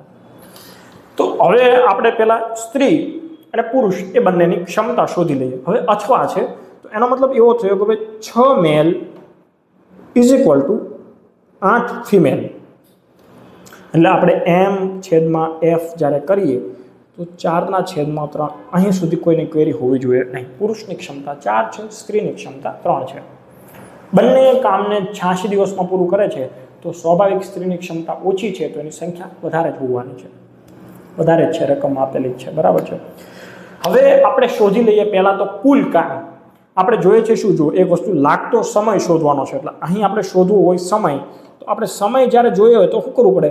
તો કોઈ કુલ કામ હોય ને એને આપણે કુલ ક્ષમતા વડે જ્યારે ભાગીએ ને તો આપણને સમય મળી જાય. તો કુલ કામ શું મળે? તો કે ભાઈ જુઓ, 6 મેલ એને કામ કરવા માટે લાગતો સમય 86 દિવસ હતો. અહીં તમે કિંમત મૂકો તો પણ તમને કામ મળી જાય. અને 8 ફિમેલને અહીં તમે 86 મૂકો તો પણ તમને જવાબ મળી જાય. તમે કોઈ પણ તમે જગ્યાએ કિંમત મૂકશો એટલે તમને જવાબ મળી જશે. આપણે એમમાં મૂકીએ છીએ, બરાબર છે. તો કુલ કાર્ય શું થયું? તો કે ભાઈ 6 ગુણ્યા m એટલે કેટલા છે? તો કે ભાઈ રકમમાં આપણે શોધી લીધા છે 4 છે. તો 6 ગુણ્યા 4 છેદમાં આવ્યા 86. હવે તો કહો ભાઈ કુલ ક્ષમતા મારે જોઈએ. તો કુલ ક્ષમતા કોની? તો કે ભાઈ 14 પુરુષો અને 10 સ્ત્રીઓને આ કામ પૂરું કરવા માટે કેટલો સમય લાગશે? તો મારે એની ક્ષમતા જોઈએ છે. તો જુઓ, 14 પુરુષો છે, એક પુરુષની ક્ષમતા કેટલી છે? 4. તો 14 ગુણ્યા 4 કરીએ તો 14 દુ 28 ને 28 ગુણ્યા 2 એટલે કેટલા થાય છે? 56. અને સ્ત્રીઓની ક્ષમતા આપણને ખબર છે કેટલી છે? તો કે 3 છે. અને 10 સ્ત્રીઓની કેટલી થશે? તો કે 30. તો આ બંનેની ભેગી ક્ષમતા કેટલી થઈ? તો કે 86. તો આ 86 હું એને છેદમાં કરીશ તો 86 ઉડી ગયા. 6 4 કેટલા આવ્યા છે? તો 24 દિવસ જે છે ને એ સાચો જવાબ બને. તો 24 દિવસ છે એ અહીં આવે છે. પ્રશ્ન સમજાયો તો કયો હા, અને જો ના સમજાયો હોય તો કોમેન્ટમાં કહો કે ભાઈ હજુ એક આવો પ્રશ્ન તમે કરાવો તો આપણે એક શોર્ટ બનાવીને આવા 2-4 પ્રશ્નો એમાં પણ મૂકી દઈશું. પણ આ પ્રશ્ન તમારે ખાસ કરવાનો છે, બરાબર છે. કોઈ પણ પરીક્ષામાં તમને આ કામ લાગી શકશે. ત્યાર પછીનો પ્રશ્ન છે કે ભાઈ P એક કામ 16 દિવસમાં પૂરું કરી શકે છે, Q એ કામ 24 દિવસની અંદર પૂરું કરી શકે છે. તો લખીએ P જે છે એ કેટલા દિવસમાં? તો કે ભાઈ 16 દિવસમાં. Q જે છે એ કેટલા દિવસમાં? તો કે ભાઈ 24 દિવસમાં. તો આપણે ખબર પડી ગયું કે 24 ગુણ્યા 2 કરીએ એટલે 48 દિવસ, જે 48 એકમ જે છે એ કુલ કામ આપણને મળી ગયું છે, બરાબર છે. અને 16 તેરી પણ 48 થાય છે. એટલે આપણને ક્ષમતા પણ બંનેની મળી ગઈ. કેટલી? તો કે ભાઈ આની Pની ક્ષમતા 3 છે અને Qની ક્ષમતા 2 છે. ક્ષમતા એ શું છે? તો કે ભાઈ માની લો કે 48 કૂવા ખોદવાના હોય તો P એક દિવસની અંદર 3 કૂવા ખોદશે, જ્યારે Q એક દિવસની અંદર 2 કૂવા ખોદશે. આ વસ્તુ રકમ પરથી ખ્યાલ આવી ગઈ છે. હવે એવું છે કે ભાઈ P એકલો કામ શરૂ કર્યા બાદ 4 દિવસ સુધી કામ કરે છે. કોણ? તો કે ભાઈ P. તો P એક દિવસની અંદર 3 એકમ જેટલું કામ કરે છે. એ 4 દિવસ સુધી એકલો કામ કરે તો 12 એકમ જેટલું કામ એણે કરી દીધું હોય. હવે 4 દિવસ પછી તમે જાઓ તો 12 એકમ જેટલું કામ થઈ ગયું છે. કુલ 48 કૂવા ખોદવાના હતા, 12 કૂવા ખોદાઈ ગયા છે. તો હવે બાકી કેટલા રહ્યા? તો કે ભાઈ 36 કૂવા બાકી રહ્યા છે. પછી Q એકલો બીજા 6 દિવસ કામ કરે છે. તો હવે જુઓ, Q જે છે એ એક દિવસમાં 2 કૂવા ખોદી શકતો હતો, એ 6 દિવસ કામ કરીને એ કેટલા કૂવા ખોદશે? તો કે ભાઈ 12. તો હવે બીજા 6 દિવસ પછી હજુ આમાંથી 12 કૂવા ખોદાઈ ગયા હોય તો વધે કેટલા? તો કે ભાઈ 24 કૂવા વધે છે. પ્રશ્ન શું છે? તો જો બાકીનું કામ એટલે કે બાકીના જે કૂવા ખોદવાના છે તો એ બંને સાથે પૂરું કરવાનું નક્કી કરે તો બાકીનું કામ પૂરું થવા માટે કેટલા દિવસનો સમય લાગે? તો બાકીનું કામ કેટલું છે? તો કે ભાઈ 24 કૂવા ખોદવાના છે. હવે બંને જુઓ, એક જણ જે છે એ 3 કૂવા ખોદતો હતો, એક જણ જે છે એ 4 કૂવા, એટલે બંને ભેગા મળીને કૂવા કેટલા ખોદતા હતા? તો કે ભાઈ 5. તો હવે આપણે ગુણાકાર કરીએ તો 5 4 તો થઈ ગયા 20, એટલે અહીં આવી ગયા છે 4. હવે 4 પોઈન્ટ શું આવે છે? તો કે ભાઈ 4/5, અને આપણે ખબર છે છેદમાં 5 હોય એટલે ઉપર આપણે ભાગાકાર એટલે 0.8 થશે. છેદમાં 5 વડે હોય એનો ભાગાકાર કરવો હોય તો ઉપરની સંખ્યાના ડબલ કરી દેવાના, પછી 1 પોઈન્ટ ખસેડી દેવાનું. એટલે 4.8 દિવસ છે એ સાચો જવાબ બનશે. તો ઓપ્શન બી છે એ સાચો જવાબ બને છે. જો 12 વ્યક્તિઓ એક કામ 42 દિવસમાં પૂરું કરે છે તો 21 વ્યક્તિઓ કેટલા દિવસમાં પૂરું કરશે? હવે સીધી વસ્તુ છે, 12 ગુણ્યા 42. અહીં આપણે શોધવાનું શું છે? તો ભાઈ કેટલા દિવસ? તો આપણે D2 શોધવાનું છે. છેદમાં આવશે અહીં આવશે 21. હવે અહીં આ 21 અહીં છેદમાંથી અંશમાંથી આ સાઈડ બરાબરની પેલી સાઈડ ગયો એટલે એ છેદમાં જતો રહ્યો 21 ગુણ્યા 2 42 ને 12 દુ 24. ખૂબ સરળ દાખલો છે બરાબર છે, આમાં કંઈ સમજવા જેવું છે નહીં. હવે છે કે ભાઈ યશ 18 કિલોમીટર પ્રતિ કલાકની ઝડપથી કોઈ ચોક્કસ અંતર 8 મિનિટમાં કાપે છે. તો આ જ અંતર 6 મિનિટમાં કાપવું હોય તો એની ઝડપ કેટલી હોવી જોઈએ? અને જવાબ બધા છે 1 કિલોમીટર પ્રતિ કલાકમાં છે. આવા પ્રશ્નોમાં ખાસ એકમ જોઈ લેવાનો કે કયા એકમમાં જવાબ છે બરાબર છે. તો જોઈએ હવે 18 kmph તમને આપ્યું છે, આનો મતલબ શું થયો? તો કે ભાઈ 60 મિનિટની અંદર એ 18 કિલોમીટરનું અંતર કાપે છે. તો કોઈ ચોક્કસ અંતર એ 8 મિનિટમાં કાપે છે તો આપણે જોઈએ કે ભાઈ 8 મિનિટની અંદર એણે કેટલું અંતર કાપ્યું હોય તો 18 ગુણ્યા 8 અને એના છેદમાં શું આવશે તો કે ભાઈ 60. આ જવાબ શેમાં આવશે તો કે ભાઈ કિલોમીટરમાં. કેમ તો કે આ કિલોમીટરમાં છે. છેદ ઉડતા હોય તો એટલા ઉડાડી દઈએ, બાકી પછી આપણે જવાબ લાવવા તરફ આગળ જઈએ. તો અહીં 6 તેરીને 18 એટલે અહીં આવશે 3 અને અહીં આવશે 10 બરાબર. 6 10 60. તો તમારો જવાબ શું આવ્યો? 8 3 24. 24ના છેદમાં 10 એટલે જવાબ આવ્યો 2.4 કિમી. હવે એટલું અંતર એ 8 મિનિટમાં કાપે છે. પ્રશ્ન કંઈક એવો છે કે ભાઈ જો આ અંતર છે એને 6 મિનિટની અંદર કાપવું હોય તો એની ઝડપ કેટલી હોવી જોઈએ? હવે ઝડપ આપણે કેમ pHમાં કિલોમીટર પ્રતિ કલાકમાં, તો હું અહીં સિમ્પલી એટલું કહી દઉં કે ભાઈ મારે જવાબ જોઈએ છે શેમાં તો કે ભાઈ કિલોમીટર પ્રતિ કલાક. તો હું એવું કહું કે ભાઈ 2.4 કિમી અંતર આપણે હવે કાપવાનું કેટલામાં છે તો કે ભાઈ 6 મિનિટમાં. તો એ કાપવા માટે એને 6 મિનિટનો સમય લાગે છે. આપણે જો આ તો આપણને ઝડપ જ મળી ગઈ કેટલી તો કે ભાઈ 2.4 km પર મિનિટ. પણ આપણે કેમ પર મિનિટ નથી જોતું, આપણે કેમ પર અવર જોઈએ છે. એટલે આપણે એવું કહીએ તો કે ભાઈ 60 મિનિટમાં કેટલું? તો તમે જુઓ 6 મિનિટથી 60 મિનિટ જવા માટે તમારે સમય કેટલો થયો છે તો કે ભાઈ 10 ગણો. તો અંતર પણ કેટલું થઈ જશે તો કે ભાઈ 10 ગણો. એટલે જવાબ શું આવશે? 24. આ ત્રીજો પ્રશ્ન એવો છે કે જેમાં 24 જવાબ આવે છે બરાબર છે. હવે ત્યાર પછીનો જે પ્રશ્ન છે એ ફરી એક વખત કેવો છે કે એક કોષ્ટક આધારિત છે. અને આપણે અગાઉ કીધું હતું કે ભાઈ કોષ્ટક આધારિત પ્રશ્નો આવે એટલે એમાં આપણે ઉતાવળ કરવાની થતી નથી અને જે વસ્તુઓ કીધી છે એ શાંતિથી આપણે જવાબ આપવાના છે. તો જોઈએ સૌથી પહેલો પ્રશ્ન શું છે તો કે ભાઈ એક માર્કેટિંગ યાર્ડમાં મહિનાના અલગ અલગ અનાજના અલગ અલગ દિવસોમાં 1 મણના ભાવ આપવામાં આવે છે. હવે 1 મણ એટલે શું એ ખબર હોવી જોઈએ. 1 મણ એટલે થાય ભાઈ 20 કિલો બરાબર છે. 20 કિલો હોય ને એને 1 મણ કહેવાય. આ વસ્તુ ખબર હોવી જોઈએ. અને તો પછી 1 મણ એટલે શું એ નથી ખબર તો પછી આ 5 માર્ક ગયા. એટલી વસ્તુ સમજી લેવાની. એનો અભ્યાસ કરી આપેલા સવાલોના જવાબ આપો. હવે આમાં શું છે તો કે ભાઈ 1 જૂન 8 જૂન 15 જૂન 22 જૂન આવા અઠવાડિયાના 4 દિવસ પકડ્યા છે.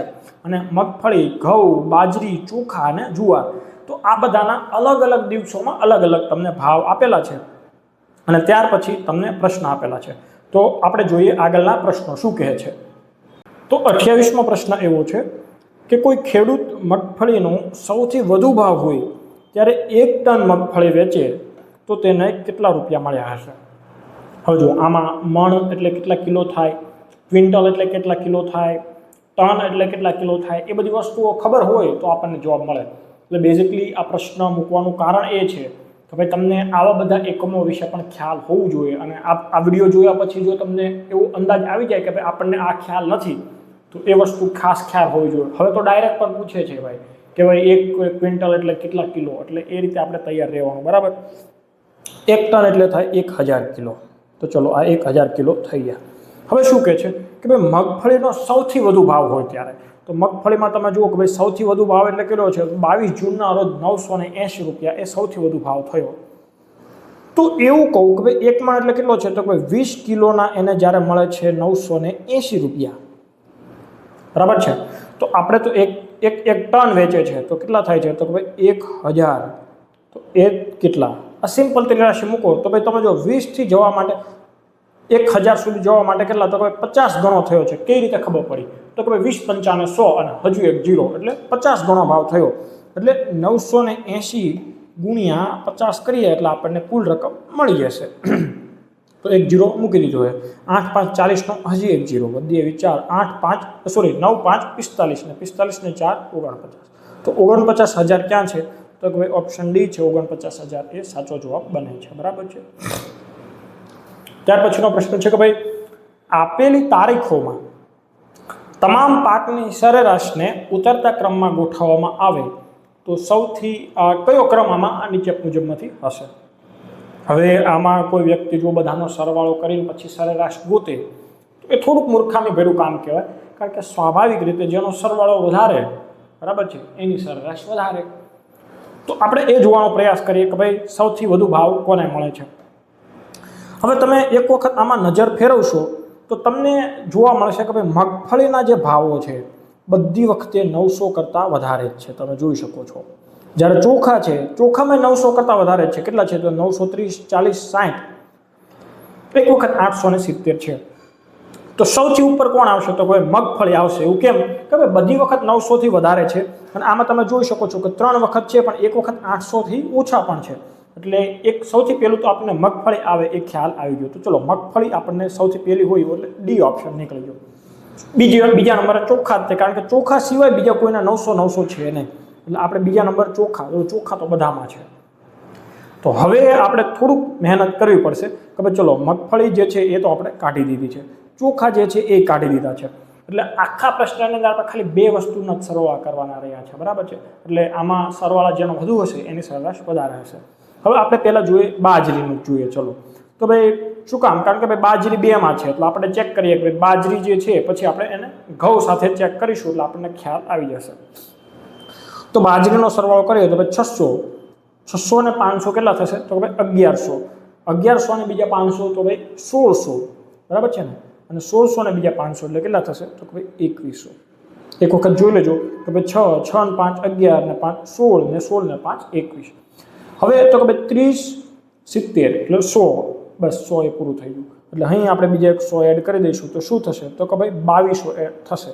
તો બાજરીનો ભાવ કેટલો છે ટોટલ સરવાળો કરીએ તો ભાઈ 2200 થાય છે। ઘઉંનો ટેસ્ટ કરી લઈએ, 400 ને 300 700, 700 ને 400 1100 અને 1100 ને અહીં થશે 1500, બરાબર છે। તો ચલો આ 1500, હવે એમાં એડ કેટલા કરવાના તો કે ભાઈ 70 અને બીજા 80 છે, બરાબર, એટલે 150, 150 ને બીજા 20 એટલે 170 અને બીજા 30 એટલે 200, એટલે આનો જે સરવાળો થાય છે એ 1700 થાય છે। એનો મતલબ કે ભાઈ બાજરી વધારે આવશે ઘઉં કરતાં। તો જુઓ બાજરી જે છે એ ઘઉં કરતાં આવશે, એટલે આ જે ઓપ્શન છે એ નીકળી જશે, કારણ કે ઘઉં જે છે એ બાજરી કરતાં વધારે નથી। એટલે હવે આપણે એક છેલ્લો ટોટલ કરી જોઈએ, શેનો તો કે ભાઈ જુવારનો। તો ક્યાં છે જુવાર તો અહીં, તો 500 ને 400 900, 900 ને 400 1300, 1300 ને 400 1700, અને 1700માં બીજા કેટલા એડ કરવાના તો કે ભાઈ 30 અને એવડા 70 એટલે 100, એટલે આનો સરવાળો શું થશે 1800। હવે આપણી પાસે એકદમ બધું ક્રિસ્ટલ ક્લિયર આપણને મળી ગયું છે। તો કે મગફળી ચોખા અને બાજરી, ચલો આ વસ્તુ અહીં બંનેમાં કોમન છે। જુવાર અને ઘઉંનું ચેક કરવાનું, તો ભાઈ ઘઉં જે છે એના કેટલા થાય છે 1700 થાય છે, જ્યારે જુવાર છે એના 1800, એટલે જે જુવાર છે એ પહેલાં આવશે, એટલે ઓપ્શન એ જે છે સાચો જવાબ બનશે। હવે આમાં સરવાળો છે એટલે સરવાળામાં બને ત્યાં સુધી ભૂલ ના કરો તો લગભગ કંઈ વાંધો આવશે નહીં।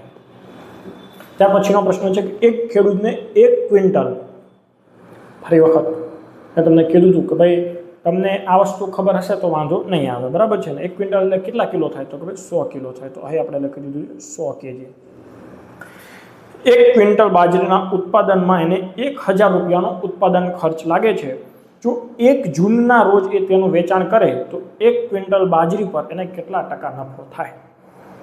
તો પહેલી વસ્તુ તો પહેલાં બાજરીનો ભાવ જોઈએ, 600 રૂપિયા છે, ક્યારે તો કે ભાઈ 1 જૂને।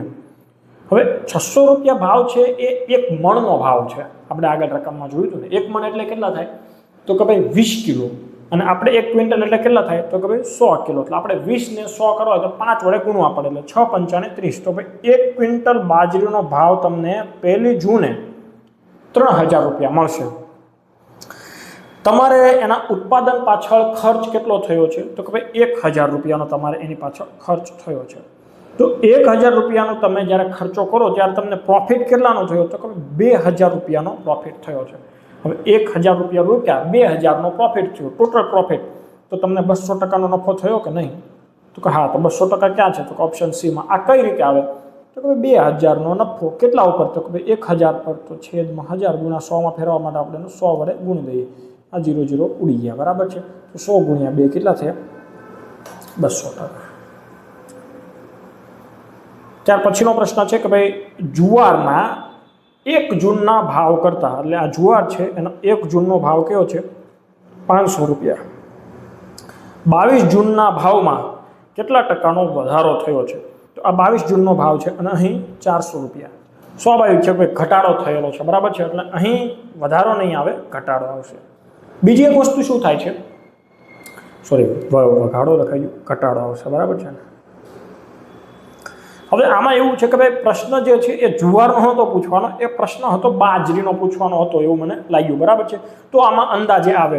હવે અહીં જો જુવાર લખાઈ ગયું છે તો પછી આપણે ઘટાડો ચેક કરીએ તો કોઈ 500માંથી 400 થઈ ગયો તો 100નો ઘટાડો થશે. અને કેટલામાંથી? તો કે 500માંથી, તો ગુણ્યા કરીએ આપણે 100, તો અહીં ઉડી જાય 20 × 100. આપણે પરફેક્ટ જવાબ મળે છે કે ભાઈ 20%નો ઘટાડો થયો.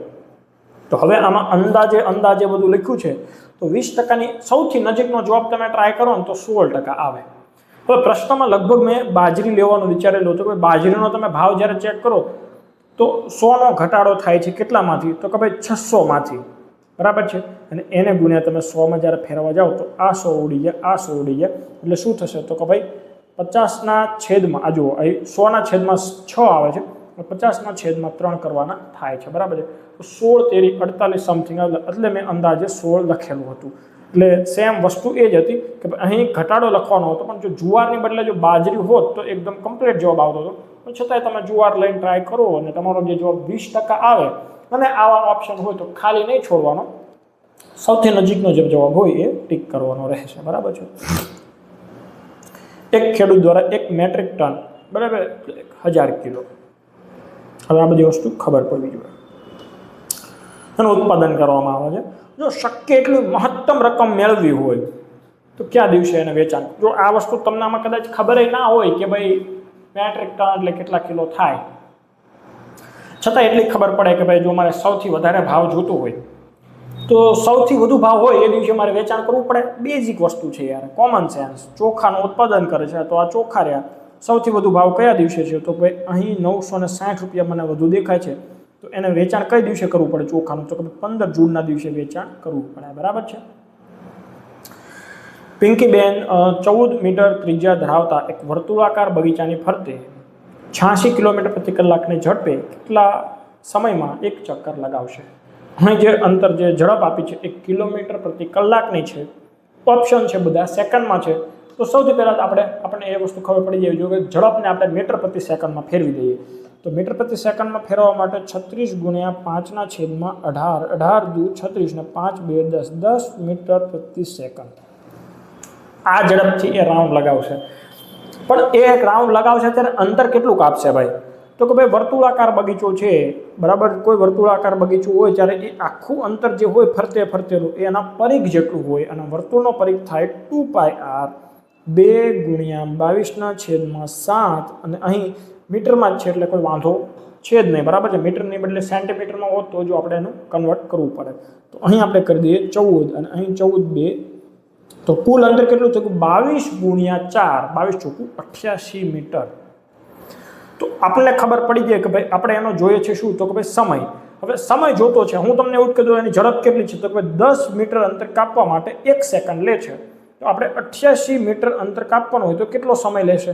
તો કે ભાઈ 88/10, અથવા તો તમને ડાયરેક્ટ એવી ખબર હોય કે ભાઈ હું અંતરના છેદમાં ઝડપ કરી દઉં તો મને સમય મળી જાય, તો તમે ડાયરેક્ટ એ રીતથી પણ લાવી શકો છો. તો તમારો જવાબ શું આવશે? 8.8 સેકન્ડ. ઓપ્શન એ છે એ સાચો જવાબ છે. ત્યાર પછી ગુજરાત, એને કઈ રીતે લખવામાં આવે છે? તો કે ભાઈ GUJARAT. તમને કીધું હતું કે ભાઈ ABCD ગોખી નાખજો, ક્રમ ગોખી નાખજો, તો તમને બહુ સરળ રીતે બધા જવાબ મળી જશે. તમે જુઓ ને કે ભાઈ ગુજરાતનો G 7મો અક્ષર છે તો ડાયરેક્ટ અહીં 7 છે, તોય તમને ખ્યાલ આવી જાય કે ભાઈ એનો જે ક્રમ છે આલ્ફાબેટિક, એનો જે ઓર્ડર છે એને જ લગતું વળગતું કંઈક છે. યુ છે તો યુ માટે એને શું કીધું છે? તો કે ભાઈ 3, પછી તો કે ભાઈ 11 91 2. હવે તમે જુઓ G તો 7મો જ છે તો 7મો લખ્યો છે. યુ કેટલામો છે? તો કે ભાઈ 21મો છે, તો 21મો છે તો એને નીચે 3 લખ્યા છે. તો એક વસ્તુ ખબર પડી, 21 છે તો બંનેનો સરવાળો કર્યો હોય તો 3 આવી શકે. તો આપણે આગળ ચેક કરીએ. જે કેટલામો છે? તો કે 10મો છે. બંનેનો સમ ઓફ ડિજિટ કરો તો 1 થશે. એ 1 છે તો 1 નો 1 રાખ્યો છે. આ 18મો છે તો 18 એટલે 1 + 8 તો અહીં 9. એટલે આપણને આઈડિયા આવી ગયો કે આમાં શું કરેલું છે. તો આપણને શું પૂછ્યું છે તો કે ભાઈ ઇન્ડિયાનું, તો INDIA. I કેટલામો છે 9મો છે, N 14મો છે તો 1 + 4 એટલે આવશે 5. D ચોથો છે, I 9મો છે અને A પહેલો છે. 95,451 ક્યાં છે? ઓપ્શન ડી છે. ખૂબ સરળ છે. આલ્ફાબેટ તમને યાદ હોય તો કોઈ વાંધો આવવાનો થતો નથી. હવે પ્રશ્ન છે કે 5નો સંબંધ જેવો 35 સાથે છે એવો 7નો સંબંધ કોની સાથે છે? હવે તમે જુઓ, તમને ડાયરેક્ટ એવો વિચાર આવે કે ભાઈ 5 × 7 કર્યા છે તો 7 × 5 = 35. તો શું આવો સંબંધ અહીં છે? તો ભાઈ 7 × 7 કરો તો 7 × 7 = 49 થશે, તો નહીં થતો. તો બીજો એક લોજિક એ લાગવો જોઈએ કે 5 જે છે એના પછીની આવતી એની અવિભાજ્ય સંખ્યા કઈ છે? તો કે ભાઈ 7 છે. તો હવે 7 પછીની એની અવિભાજ્ય સંખ્યા કઈ આવે? તો કે ભાઈ 2 3 5 7, હવે આવશે 11. તો 11 × 7 કરીએ તો જવાબ શું આવે? 77. તો અહીં જે 77 છે એ સાચો જવાબ બને છે. પણ આપણા એક ટેસ્ટ સિરીઝમાં જોડાયેલા ભાઈ છે, બસિયાભાઈ છે, ભવિષ્યના કોન્સ્ટેબલ છે, બરાબર છે, લખી લો. તો એમણે આ પ્રશ્ન એક રિપોર્ટ કર્યો હતો અને એમણે એક બીજું લોજિક આપ્યું હતું કે ભાઈ આજે 5 છે, બરાબર છે, તો એ એવું કહે છે કે ભાઈ 5 × હું 6 કરું છું તો 6 × 5 = 30 થાય છે. એમાં હું જો 5 એડ કરું ને તો મને 35 મળે છે. જ્યારે મને 7 હોય તો હું 7 × 6 કરું છું તો 6 × 7 = 42 થાય છે અને એમાં હું 5 એડ કરું તો ભાઈ 47 થાય છે. તો તમે 47 ઓપ્શનમાં પણ આપેલો છે તો 47 જવાબ કેમ ના આવે? તો ભાઈ 47 આ લોજિકથી પણ આવે. એટલે આમાં જવાબ 47 પણ સાચો બનશે અને 77 પણ સાચો બનશે. બસિયાભાઈનું મેં એવું શા માટે કીધું? કારણ કે મેં જોયું છે કે જ્યારે મોક ટેસ્ટ આપણે ગુરુવારે અપલોડ થાય છે, ગુરુવારના દિવસે જ એ સૌથી પહેલાં મોક ટેસ્ટ આપે છે અને ક્યારેક ક્યારેક અમુક આવા પ્રશ્નોમાં ભૂલ રહેતો એ ત્યાં ધ્યાન દોરે છે, ત્યાં રિપોર્ટ કરે છે ક્વેશ્ચન. અને દરેક ટેસ્ટ આપણે ગમે એવું લેવલ રાખેલું હોય છે એ એમના જે એવરેજ માર્ક્સ છે એ પકડી રાખે છે. એટલે આપણને એવું લાગે છે કે એમનું થશે જ થશે, બરાબર છે. આપેલી શ્રેણીમાં ક્વેશ્ચન માર્કની જગ્યાએ શું આવશે? તો કે 2 3 7 7 12 12 17 18. હવે તમે ખ્યાલ હોય ને તમે જો વધારે પ્રેક્ટિસ કરેલી હોય શ્રેણીની તો આપણને એક વસ્તુનો ખ્યાલ આવી જવો જોઈએ કે જ્યારે બાજુની સંખ્યાઓ સરખી આવે ને ત્યારે 2 શ્રેણીનું મિક્સચર હોય. એટલે કે એક શ્રેણી એક અંક છોડીને, જેમ કે અહીં આપણે ઉદાહરણ છે તો એ જ કરીએ કે 2 3 7 7 12 12 17 18. તો આમાં એક અંક છોડીને આ એક શ્રેણી બનતી હશે એવું આપણે અનુમાન લગાવી શકીએ, બરાબર છે. એવું કેમ? કારણ કે બાજુમાં જો સંખ્યાઓ 2 વધુ વખત નજીક આવતી હોય તો આવું સૌથી પહેલું લોજિક એ જ લગાડવાનું. તો આપણે જોઈએ તો કે ભાઈ 2 થી 7 સુધી જવા માટે +5, 7 થી 12 જવા માટે +5, 12 થી 17 જવા માટે +5. તો હવે આગળ જે અંક આવશે તો 17માં તમારે +5 એડ કરવા પડે તો જવાબ શું આવશે? 22. આ એક લોજિક ટ્રાય કરવાનું, બાકી પછી વધારે વિચારતું રહેવાનું, બરાબર છે. સંધ્યા તેના ઘરથી પૂર્વ દિશામાં 4 કિલોમીટર ચાલે છે. હવે આપણે એમ કહીએ કે આ એનું ઘર છે, પૂર્વ દિશા એટલે આપણે આ દિશા કરી દઈએ કે કેટલા કિલોમીટર ચાલે છે? તો 4 કિલોમીટર જે છે એ ચાલે છે, બરાબર છે. તો અહીં પહોંચે છે 4 કિલોમીટર ચાલે. ત્યારબાદ એ જમણી બાજુ વળાંક લે છે, એટલે આ એનો જમણી બાજુનો વળાંક કેટલો થશે? તો અને 3 કિલોમીટર ચાલે છે. ઘરે પહોંચવા માટે ટૂંકામાં ટૂંકું અંતર કેટલું થશે? તો અહીંથી એટલું થશે. પાયથાગોરસનો પ્રમેય. અને આ પાયથાગોરસના પ્રમેયના આપણે એટલી વખત દાખલા કરાવે છે, ખબર પડી ગઈ કે 3 4 અને 5. અને ગઈ ટેસ્ટની અંદર કીધું હતું કે ભાઈ 3 4 હોય એટલે ત્યાં 5 જ આવે.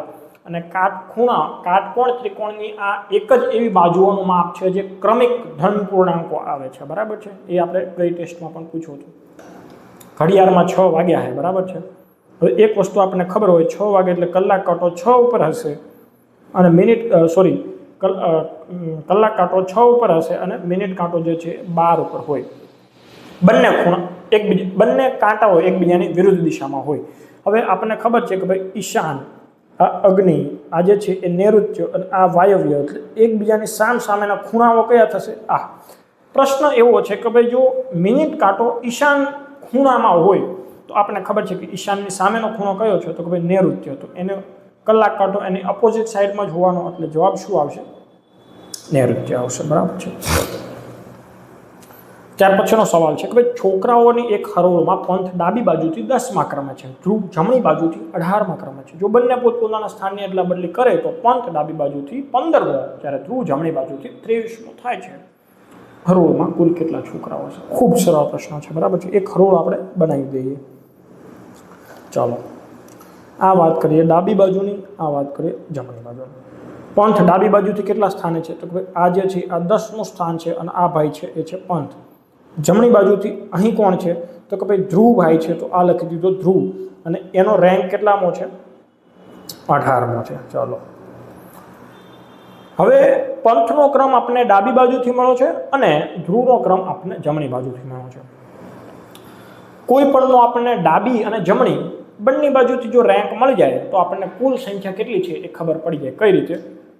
તો જુઓ, હવે બંને એકબીજાના સ્થાનની અદલા બદલી કરશે, એટલે અહીં જે પંકજ હતો ત્યાં આવી જશે ધ્રુવ, અને અહીં જે ધ્રુવ હતો ત્યાં આવી જશે કોણ? કે ભાઈ પંકજ. તો હવે શું થાય છે?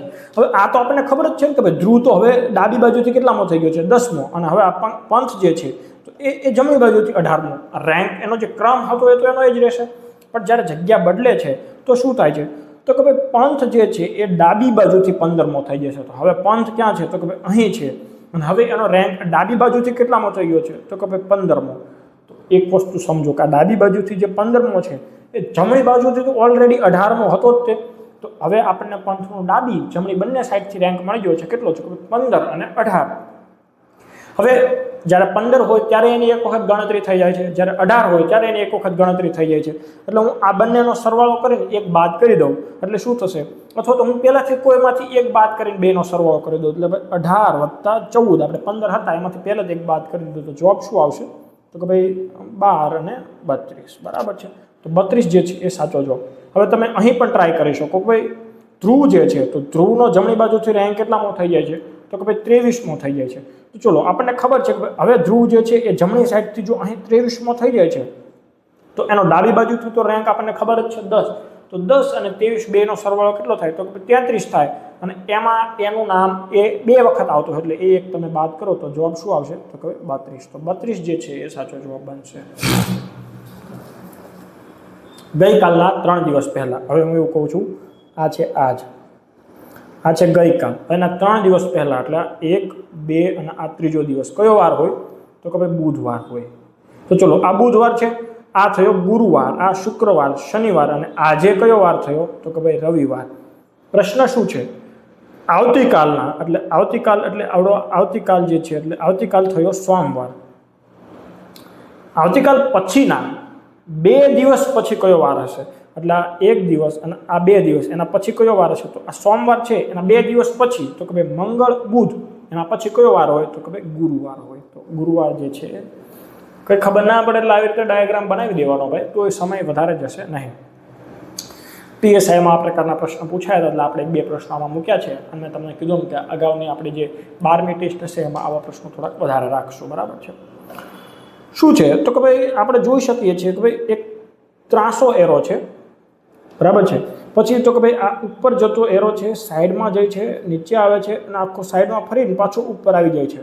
એટલે તમે જુઓ કે આ આખું સર્કલ એ પૂરું કરી દે છે. બરાબર છે.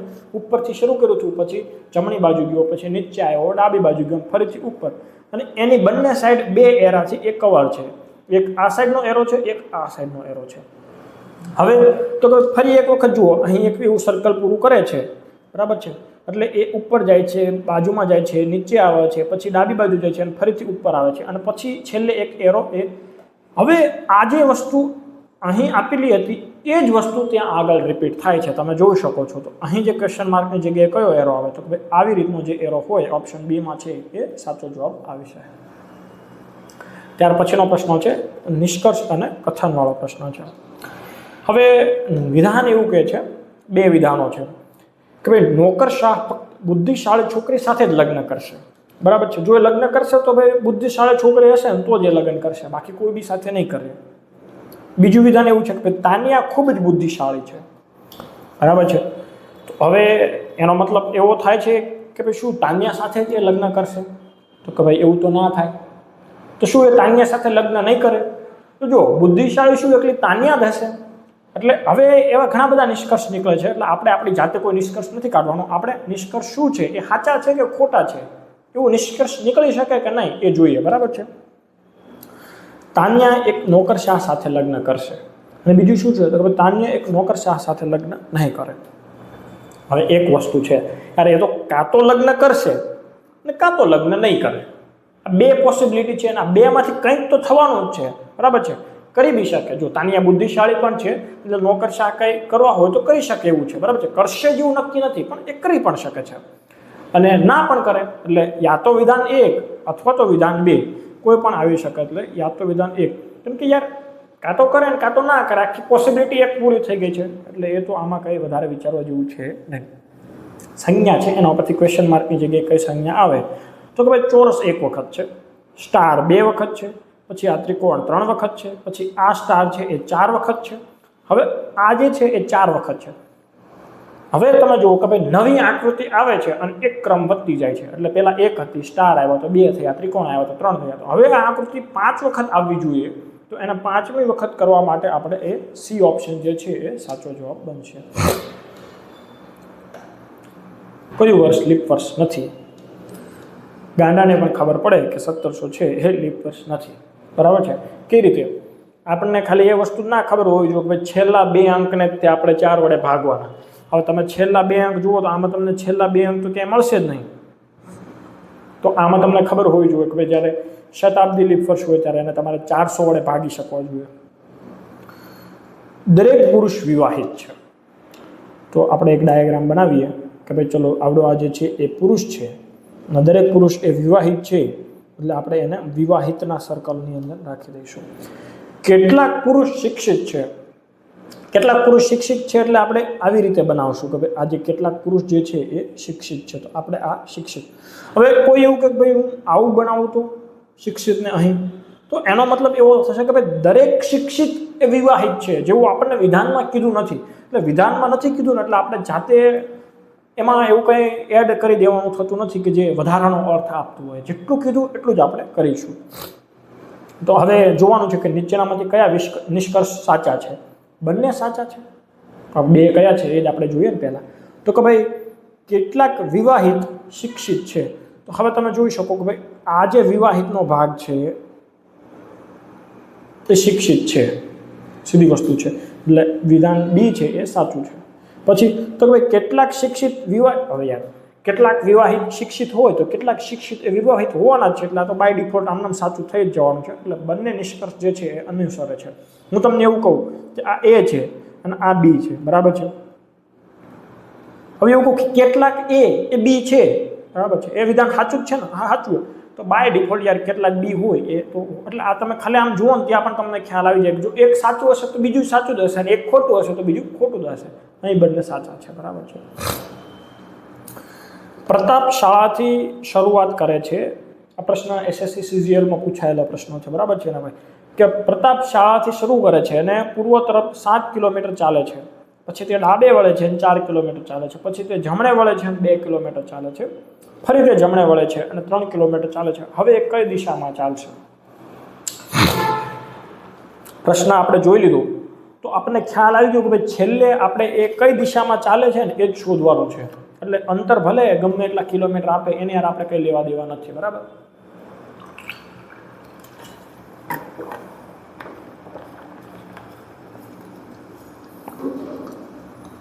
એટલે આપણે અહીંયા અંતરને એકદમ ઇગ્નોર કરી દઈશું, બરાબર? તો હવે એવું કહીએ કે ભાઈ આ જે છે એની શાળા છે. હવે એ પૂર્વ દિશા તરફ ચાલે છે, કેટલું? તો કે ભાઈ ગમે એટલું ચાલે, આપણે એના લેવા દેવા નથી. એ 7 કિલોમીટરમાં ચાલે, આપણે અંતર શોધવાનું નથી એટલે આપણે જોતા નથી, બરાબર? આ છે એ પૂર્વ છે, આ છે ઉત્તર છે, દક્ષિણ છે અને આ પશ્ચિમ છે. આપણે લાસ્ટમાં એની દિશા શોધવાની છે, બરાબર છે? પછી તે ડાબે બાજુ વળે છે. હવે આ સાઈડ જે માણસ જતો હોય એનું ડાબું કયું થાય? તો કે ભાઈ આ એનું ડાબું થયું, તો આ સાઈડ એ વળે છે. પછી એ 4 કિલોમીટર ચાલે છે, ડઝન મીટર કેટલું ચાલે છે. પછી તે જમણે વળે છે, તો ચલો અહીંથી હવે એ જમણે વળે એટલે હવે એ આ દિશામાં આવશે. પછી એ 2 કિલોમીટર ચાલે છે, કંઈ વાંધો નહીં, ચાલવું જોઈએ. ફરી તે જમણે વળે છે, તો હવે એ અહીંથી વળશે જમણે અને એ 3 કિલોમીટર. હવે એ કઈ દિશામાં જઈ રહ્યો હશે? તો સ્વાભાવિક છે કે આ દિશા એ કઈ છે તો કે ભાઈ દક્ષિણમાં એ જઈ રહ્યો હશે, તો દક્ષિણ છે એ સાચો જવાબ બનશે. ત્યાર પછીનો પ્રશ્ન છે કે વિજય દક્ષિણ દિશામાં 12 કિલોમીટરની મુસાફરી કરી ફરી જમણે વળ્યો, 10 કિલોમીટર મુસાફરી કરી ફરી જમણે વળ્યો અને 12 કિલોમીટર મુસાફરી કરી, તો હવે વિજય એના પ્રારંભિક સ્થાનથી જે છે એ કેટલો દૂર હશે? તો આપણે એવું કહીએ કે ભાઈ અહીંથી વિજય ચાલવાનું શરૂ કરે છે, દક્ષિણ દિશામાં 12 કિલોમીટર ચાલ્યો, તો આપણે દક્ષિણ નીચે કહી દઈએ આ 12 કિલોમીટર ચાલ્યો. હવે એ જમણે વળે છે, તો ખાસ યાદ રાખવાનું કે જ્યારે દક્ષિણ તરફ હાલતો હોય ત્યારે એનું જમણું કયું થશે તો કે ભાઈ આ સાઈડ થશે. અને કેટલું ચાલે છે તો કે ભાઈ એ 10 કિલોમીટર ચાલે છે, તો આ 10 કરી દીધું. ફરીથી એ જમણે વળીને 12, એટલે હવે એનું જમણું આ થશે ઉપરની સાઈડ, બરાબર. તો હવે એ જમણે વળીને કેટલું ચાલ્યો તો કે 12 કિલોમીટર ચાલ્યો છે, તો આપણે એ કહી દઈએ 12, બરાબર છે. એટલે જેટલું એ ઉપરથી નીચે આવ્યો હતો એટલો પાછો ઉપર એ અહીં પહોંચી ગયો છે. પ્રારંભિક સ્થાનથી એ કેટલા કિલોમીટર? હવે તમે જુઓ આ જે છે 12 હોય તો આ સામેનું જે છે એ સરખું જોવાનું, તો આ 10 છે તો ઉપર કેટલા હશે 10, તો 10 કિલોમીટર જે છે એ સાચો જવાબ બનશે.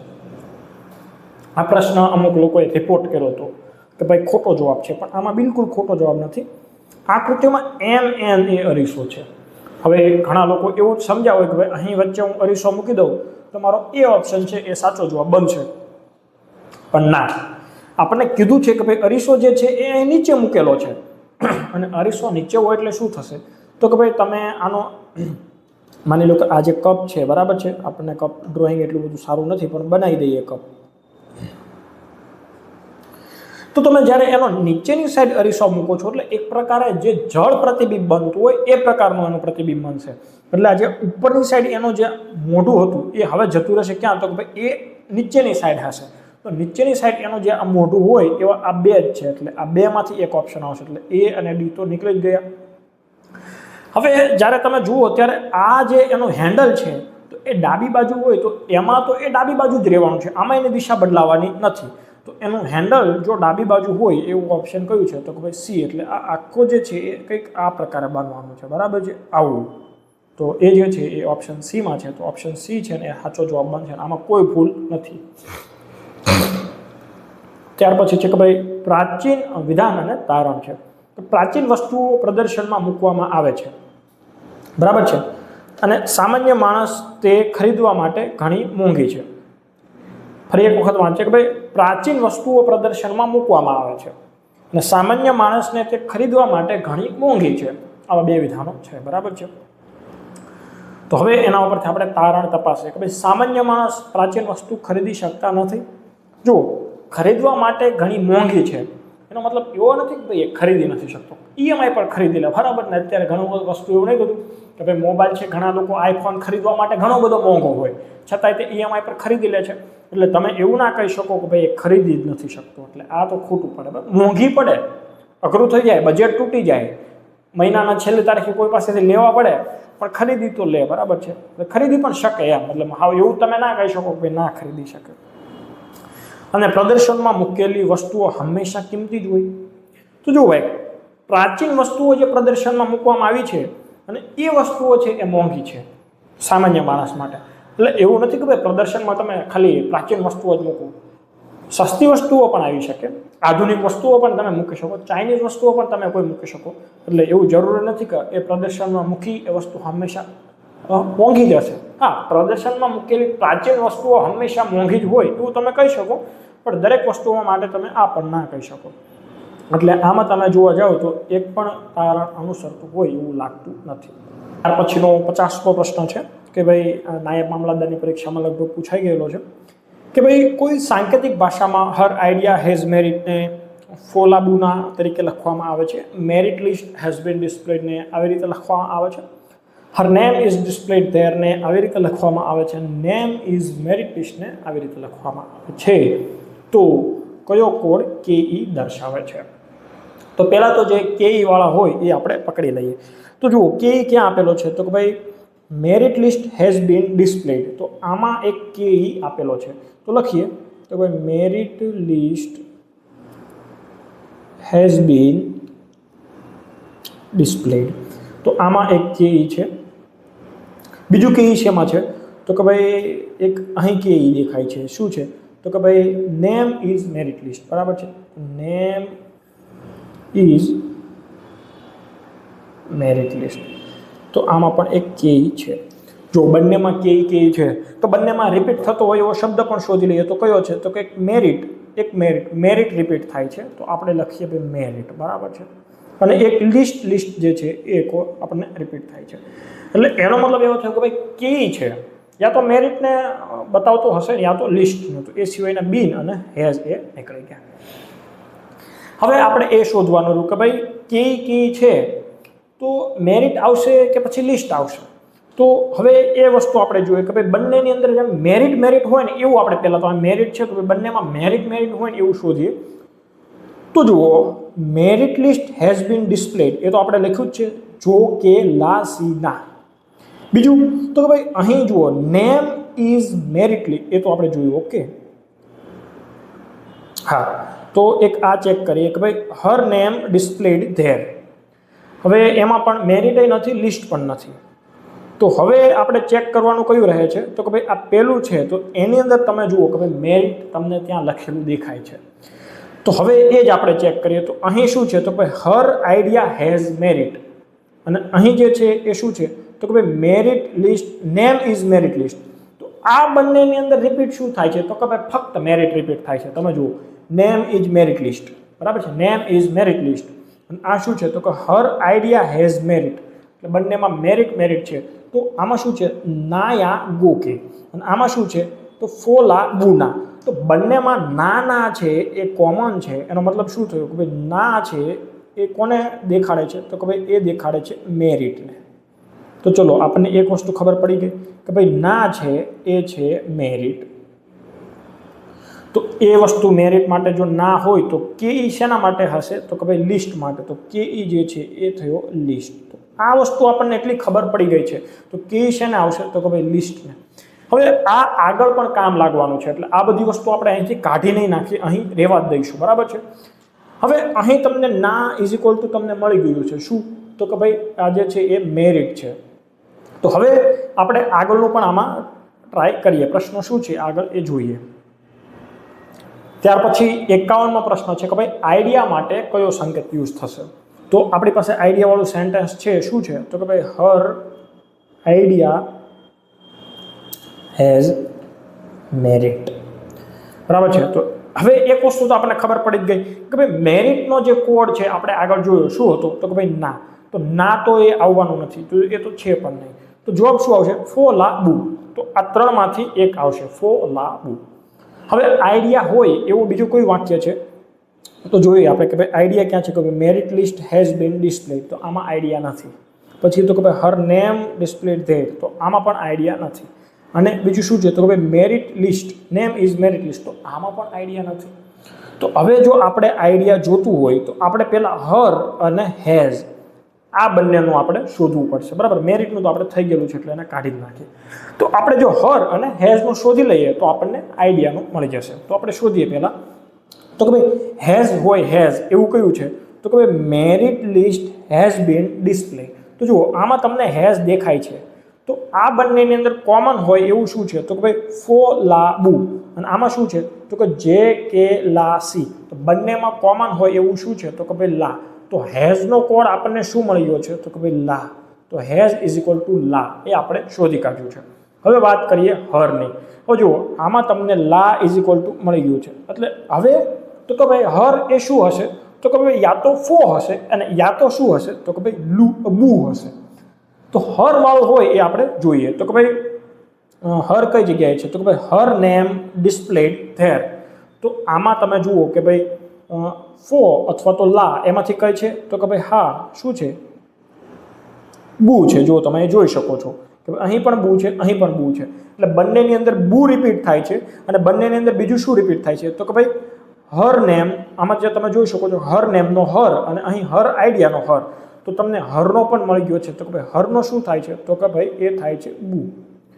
તો આપણને આઈડિયા એક જ વાક્યની અંદર યુઝ થયેલું હતું. એટલે આપણે આઈડિયા જોતો હતો તો એના માટે પહેલાં આપણે હરનું શોધ્યું, હેઝનું શોધ્યું અને આપણે મેરિટનું તો આપણે અગાઉ શોધી જ લીધેલું હતું, એ હતું એને. તો આપણને બાકી વધેલું કયું છે? તો તમે જોઈ શકો છો. તો હવે બાકી કયું વધે છે? તો કે ભાઈ FO જે છે એ આઈડિયા માટે બાકી વધે છે. તો આપણને મળ્યા છે શું? તો કે has is equal two LA, Har is equal two BU અને મેરિટ અને લિસ્ટ એટલું બધું આપણે શોધી લીધું છે. આગળ કે આ મેં શું કામ લખ્યું, કદાચ આગળના પ્રશ્નમાં એની જરૂર પડે તો પ્રશ્ન એવો છે કે ભાઈ નેમ હેઝ બીન ડિસ્પ્લેડ ને કઈ રીતે લખાશે, બરાબર છે. તો ચલો જોઈએ કે ભાઈ નેમ હેઝ બીન ડિસ્પ્લેડ, હવે આને મારે લખવું છે.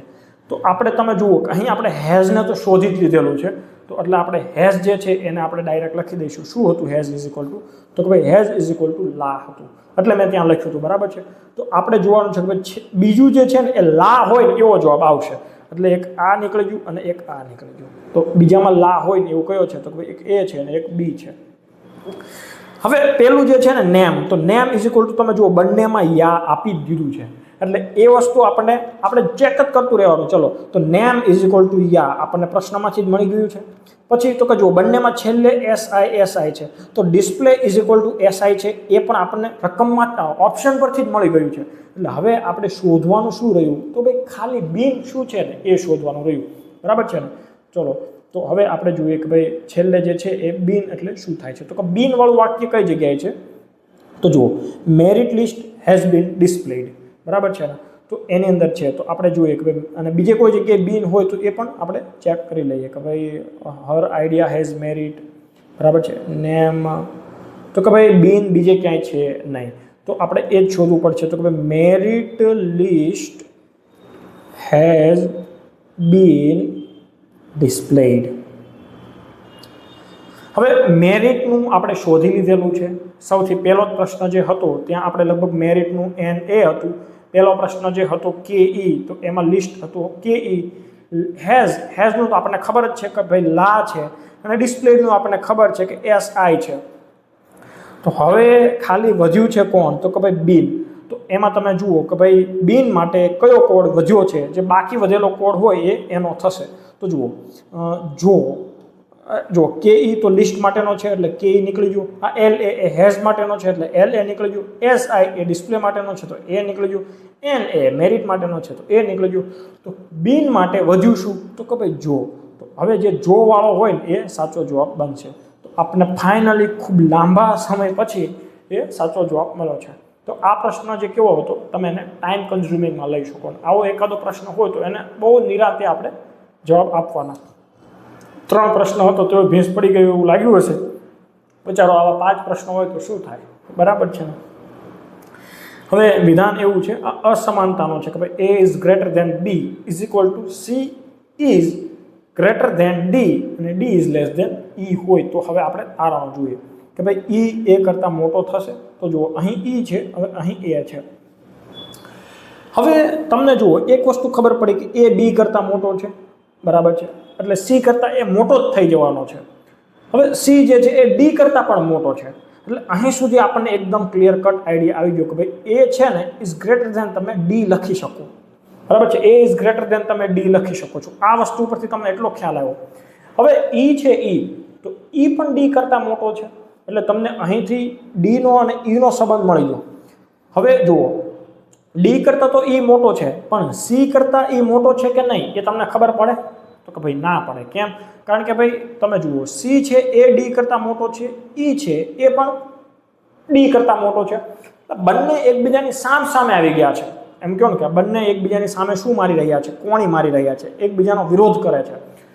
તો તમને E નો સંબંધ જો C સાથે ખબર પડે કે ભાઈ આનો સંબંધ C સાથે અથવા તો આનો સંબંધ B સાથે ખબર પડે ને તો તમે એનો A સાથે ખબર પડે. એટલે અહીં બંનેની વચ્ચે જ્યારે આવું એકબીજાની સામે એ કોણી મારતા હોય, એકબીજાની સામે તીર મારતા હોય, જ્યારે બંને એકબીજાના મોરા આવી જાય છે, બરાબર છે, ત્યારે એનું કોઈ સોલ્યુશન આવે નહીં, તમે કોઈ કન્ક્લુઝન પર આવી શકો નહીં. એટલે પેલું જે છે એ ખોટું બનશે. અને મેં કીધું હતું કે ભાઈ A છે એ તો D કરતાં મોટો જ બને છે. તો માત્ર તારણ 2 જે છે એ સાચું છે, તો ઓપ્શન A છે એ સાચો જવાબ બનશે. હવે ત્યાર પછીનો પ્રશ્ન છે કે ભાઈ 8 બોક્સ છે MNOPQRST એકબીજાની ઉપર મૂકવામાં આવ્યા છે, પણ જરૂરી નથી કે ભાઈ એક ક્રમમાં જ હોય અને સમાન રીતે હોય, બરાબર છે. M અને T એની વચ્ચે 3 બોક્સ મૂકવામાં આવ્યા છે. પહેલાં તો આપણે 8 બોક્સ છે તો આપણે 8 પેલું કરી દઈએ, બરાબર છે. તો ચલો અહીં ઉપર 1 2 3 4 5 6 7 અને 8. ચલો તો શું કીધું છે કે ભાઈ એમ અને ટી વચ્ચે 3 બોક્સ મૂકવામાં આવ્યા છે. એમને સૌથી ઉપર અથવા તો સૌથી નીચે મૂકવામાં આવ્યો છે. એટલે એમની બે પોસિબિલિટી છે, યા તો એ સૌથી ઉપર હશે અને યા તો સૌથી નીચે. અને આપણે મેં અહીં બંને સાઈડ આવા શું વચ્ચે ઊભી લીટી કરીને બંને સાઈડ શું કામ રાખ્યા છે? આપણે બે પોસિબિલિટી એક સાથે જ લઈને કરવાના છે. એટલે તો હું એવું કહું કે એમ યા તો સૌથી ઉપર હોય તો અહીં આવશે અને એમ સૌથી નીચે હોય તો અહીં આવશે. 2 3 4 5 6 7 અને 8. એ ખાસ જોઈ લેવાનું કે ભાઈ માળ બોક્સ 8 છે તો પણ 8ની જગ્યા થાય છે ને? હાલો બરાબર છે, તો અહીં થઈ ગઈ છે. હવે પેલું વિધાન જુઓ કે એમ અને ટીની વચ્ચે 3 બોક્સ મૂકવામાં આવ્યા છે. તો જો એમ અહીં હોય તો આપણે ટીને અહીં મૂકવો પડે. કેમ કે ભાઈ વચ્ચે 3 બોક્સ છે, તો આ 1 2 અને 3 આ વસ્તુ એટલી ક્લિયર થઈ ગઈ હશે. અને જો એમ નીચે હોય તો ટી ક્યાં આવશે? તો કે ભાઈ ટી અહીં આવશે, વચ્ચે 3 બોક્સ જેટલી જગ્યા મૂકી છે. તો ચલો આ પણ આપણે અહીં ક્લિયર થઈ ગયું છે. બોક્સ બી. હવે આમાં બોક્સ બી તો ક્યાંય છે જ નહીં ભાઈ.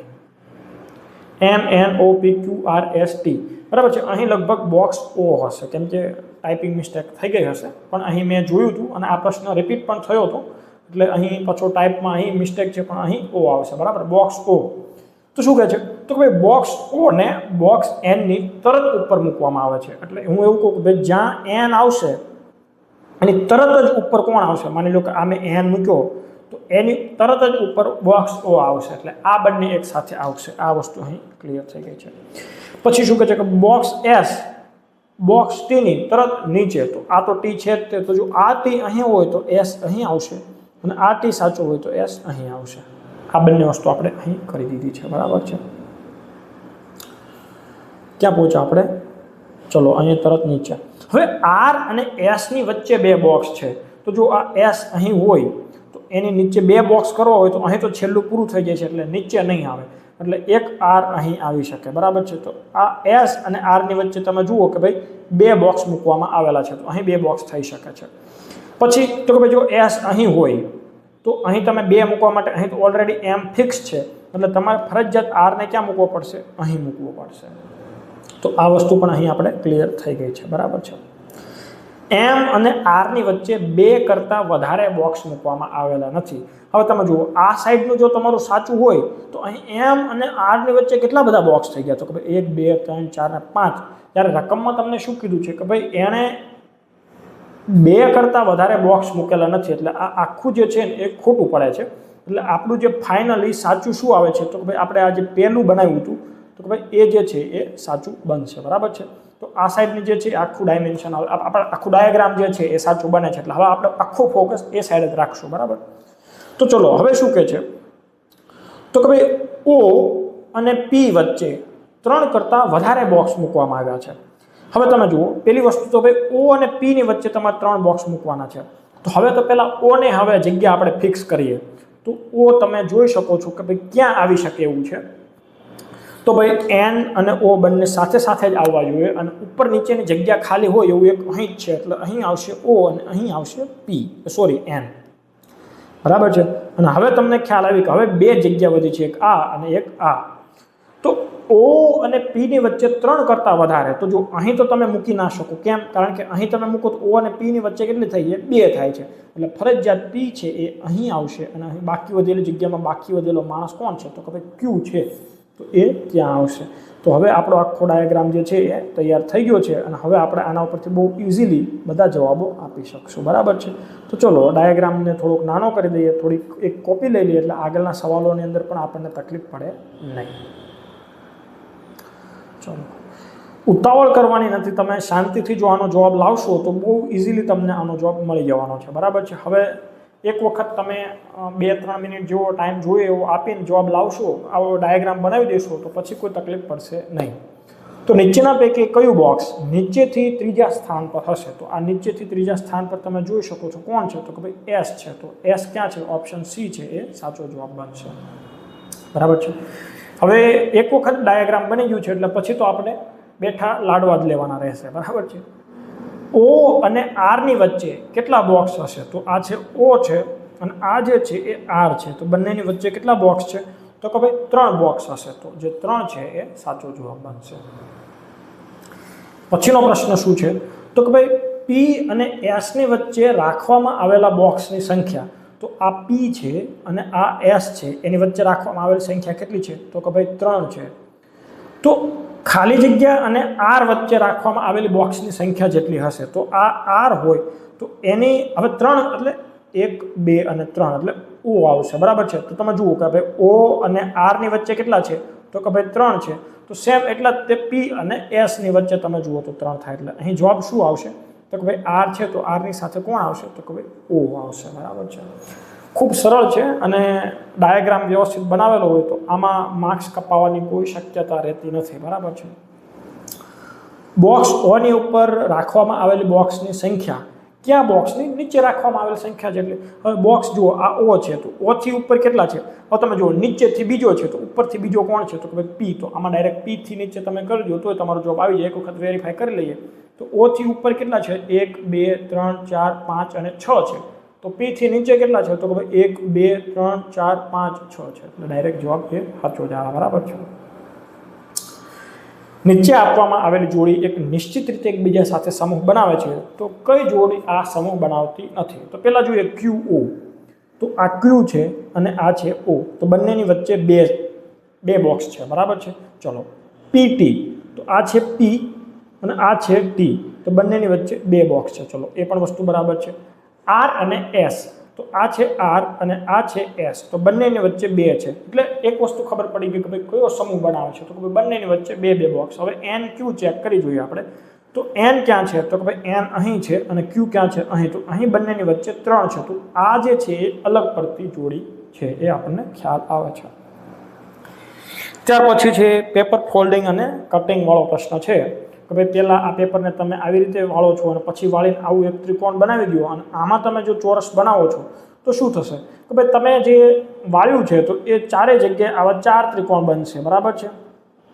અને તમે જે એક ચોરસ બનાવ્યું છે તો એ દરેક બોક્સની અંદર એક ચોરસ આવી જશે, એટલે એનો મતલબ શું છે કે ભાઈ 4 ત્રિકોણ બને અને ચારેયની વચ્ચે ચોરસ આવવું જોઈએ. તો તમે જુઓ આ જે છે એ આવું ચોરસ નથી, આપણું જે સાદું ચોરસ હોય એ જ છે, એટલે આપણે આ ઓપ્શન અહીં નીકળી જાય. 5 તો બનવાના નથી અને અહીં તમે જોઈ શકો છો કે ભાઈ 4 સિમ્પલ ચોરસ જે છે એ ઓપ્શન અહીં 3 ની અંદર છે, તો 3 ક્યાં છે તો કે ભાઈ ઓપ્શન સી માં જે છે એ 3 છે. 60મો પ્રશ્ન અને આ ટેસ્ટનો છેલ્લો પ્રશ્ન.